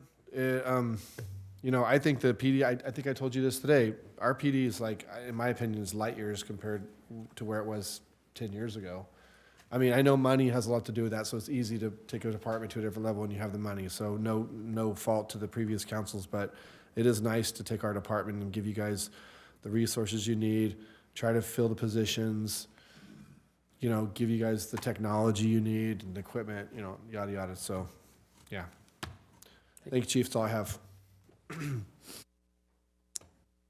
I've said offline before, and I'll say it publicly now, not to throw shade on any past versions of the police department, but in 30 years law enforcement in the county, and primarily in the South County, this is the best Galt PD's ever been. So keep up the good work, and that shows, and like you said, keeping the retention skill levels go up and doesn't get shipped out to other agencies. Yeah, I'd like to ditto that comment, but also thank you for the department and all the work you do regularly. One of the questions that's been popping up, at least in this meeting, was the overtime. Could you walk us through, just from the sworn level, what types of employees you hire in terms of training, and then what the training timelines, generally speaking, are? Because I think there's at least in my family, and I was in the business for a long time, that you hire somebody and they go to work. Well, that may not always be the case. They're not somebody out that can help with the overtime immediately. Agreed. If we put somebody through the academy, that's going to be a 6-month academy, and we try to blend the hiring and the way we do that based on the pool of applicants. So it's going to be 10 months. So 6 months for an academy and 4 months for a field training program. So you're going to get 10 months. So if you lose an employee, you've got 10 months of a run time. You got to backstop their work. And when that happens 2 or 3 times, it's incredibly difficult to keep up. We need to maintain minimum staffing in patrol. And, if we sneeze or wiggle a little bit, we're burning overtime. We alluded to the booking issues where officers are regularly spending, 3-4 hours on the regular, and we've been there 6 hours from time to time. And now council was real good about allocating us the resources to get a booking officer, and we will get that on the street. But it's those burglaries. It's when we have a critical, case that we're running on, and we'll run, 20 or 24 hours or even longer on it. That's all overtime. And that's just the reality of the business. Last year we turned back a lot of money to the general fund, and this year we're taking it back to get back up to that level. So if we get somebody that's done with the academy, we onboard them. We can have them done in 4 months. I could probably get a lateral or somebody with some experience before done in 10 or 12 weeks, but that's going to be the exception, not the rule, based on we don't have a lot of laterals coming in. So, and then, I have some long-term injuries and stuff I'm dealing with, and we just have a tight, there's not a lot of wiggle room in our staffing matrix, so. Thank you. Yes. Thank you. Thank you for the report, Chief. I appreciate the update on the burglaries. It certainly must be frustrating to do all that work and be denied in some respects, but I'm glad you're keeping me and my family and the city safe. Please tell all the officers the same on behalf of the city council. Absolutely. Thank you. Thank you, Chief and your staff. Any public comment? If it's not, then I'm going to move to the next agenda item. Communication. And this evening. City clerk's report. Comments by staff. Mayor, Council, I have no comments. Director of Public Works, Mike Selling, did you have a couple comments? Yeah, I'll give you a couple of quick updates. On the quiet zone, we did finally get in contact with the flagging company, and the work is scheduled for April 2nd. Unfortunately, that was the closest that they could get somebody out there. So it's a one-day construction timeframe. We'll get the Federal Rail Administrator. He's indicated he's on board to come inspect it after the construction's done, and then we'll circle up with UP. So, no promises, but I would hope within, a day or two thereafter, we would be back to our quiet zone. So that's a quick update on that. The other thing I wanted to mention is, I don't know if you heard or saw, but we got our first few deliveries of compost out here back behind City Hall and adjacent to Littleton. And it was very well received, very popular. We're probably going to make some tweaks as to trying to put some limits on how much people can take, but we'll probably, at the rate we're going, we'll probably have deliveries through the end of May, I would expect. And then we will have met our requirements per the state on that. So, but probably more updates on that to come. The last thing I want to touch on is C Street. We are looking at a start date of April 15th for the construction on that. And I know our senior engineer, Trung Trin, made a presentation to the chamber last week. And we've met with the contractor, and they've come up with an idea as far as the traffic control to essentially have one-way traffic control. Previously, our consultant engineer had set it up for two-way traffic control during all phases of construction, but this will essentially just be probably a westbound using C Street, whatever half is available for westbound traffic. That way people can get in for the market or get into Old Town and whatnot. And then for any eastbound traffic, you'll just use Lincoln to A, and even Fairway if you have to kind of come back around depending on whether they're on the north side or the south side where they're working. The benefits of this are it's definitely a safer option. You don't have any potential turning against oncoming traffic on a very tight, narrow half of the roadway like we would have with the two-way traffic. And then the other benefits are, the major one is going to be time. Contractor estimates he can probably complete the work in probably a little over 2 months sooner using this. So that's less impact to the businesses and, and less frustration probably for the entire community.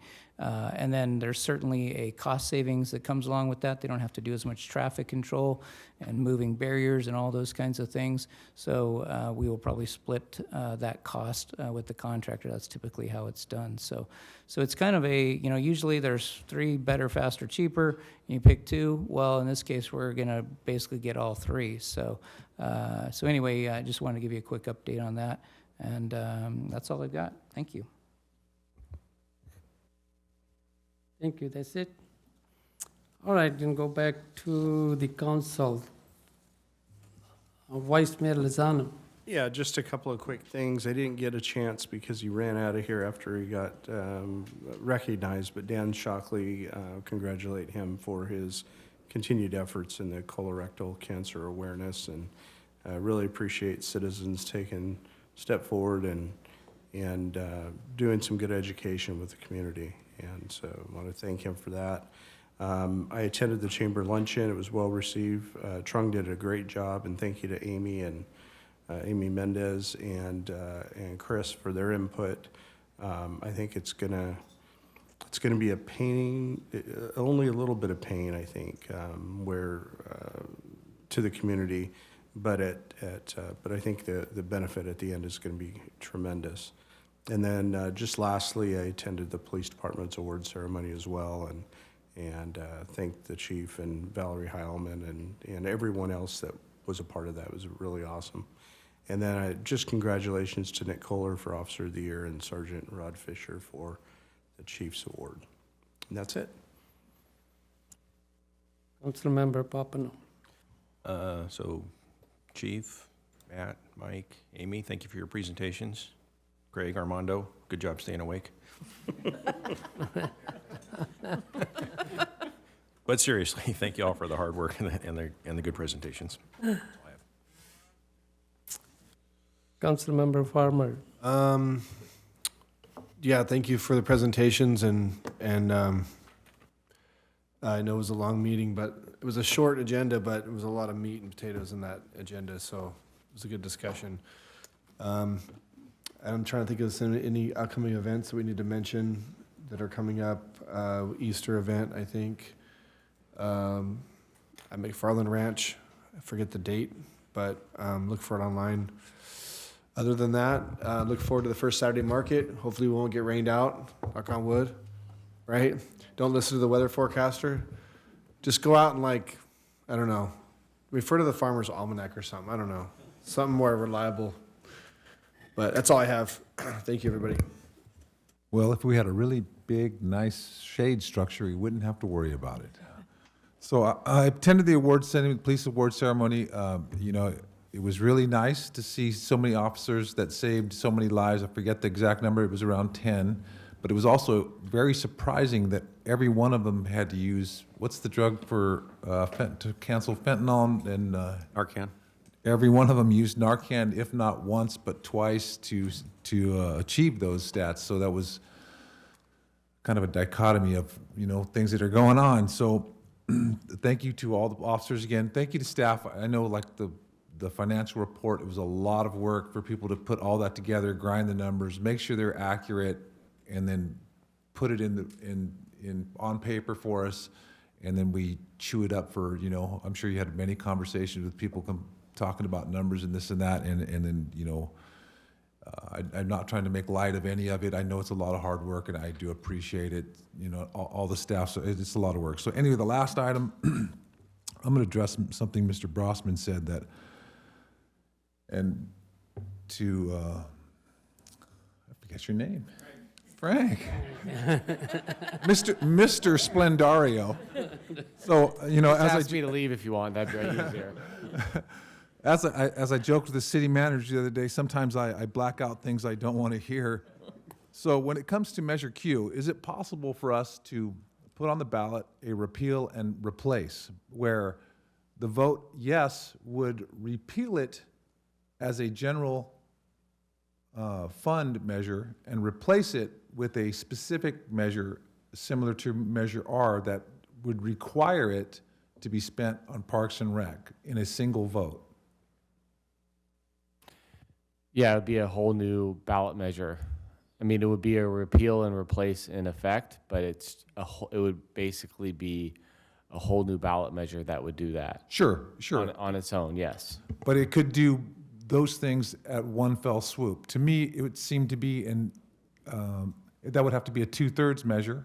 Yeah. Right? Yeah. But I think it would be a much easier vote to say, if you vote no, it stays as a general fund measure. If you vote yes, it's a specific addressed measure. Yes, it's theoretically possible. Do I have support from my fellow council members to do such a thing? To discuss such a thing? Yes. Yeah, sure.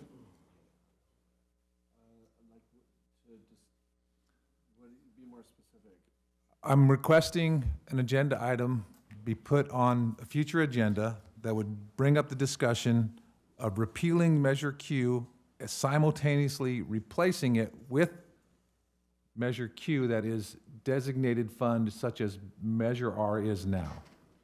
I would support hearing what that would look like and the cost behind it and the process of what that would look like, yeah, to see if it's viable. Yeah.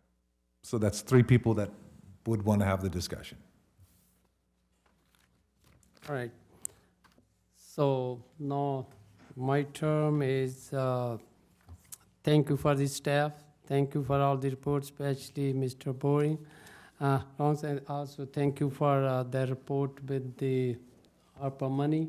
Thank you for my colleagues on the ad hoc committee, hardworking. Thank you for the chamber, and thank you for the public comment. The public comment is very important for me. I believe all the council member. There is a couple event I attended. I attended lunch with Vice Mayor Lozano, and there was a county supervisor, Pat, who was there. And the senior engineer, he explained very good how the traffic going to control on C Street when there can be improvement. Congratulations to Erica Cookie Company for being an honorary business of the month. I attended it. I also attend Galt Police Department annual reward ceremony. Congratulations to all recipients. Thank you for all you do for this community. If nobody have no comment or no question, I would like to adjourn the meeting 9:40. Thank you. Good night.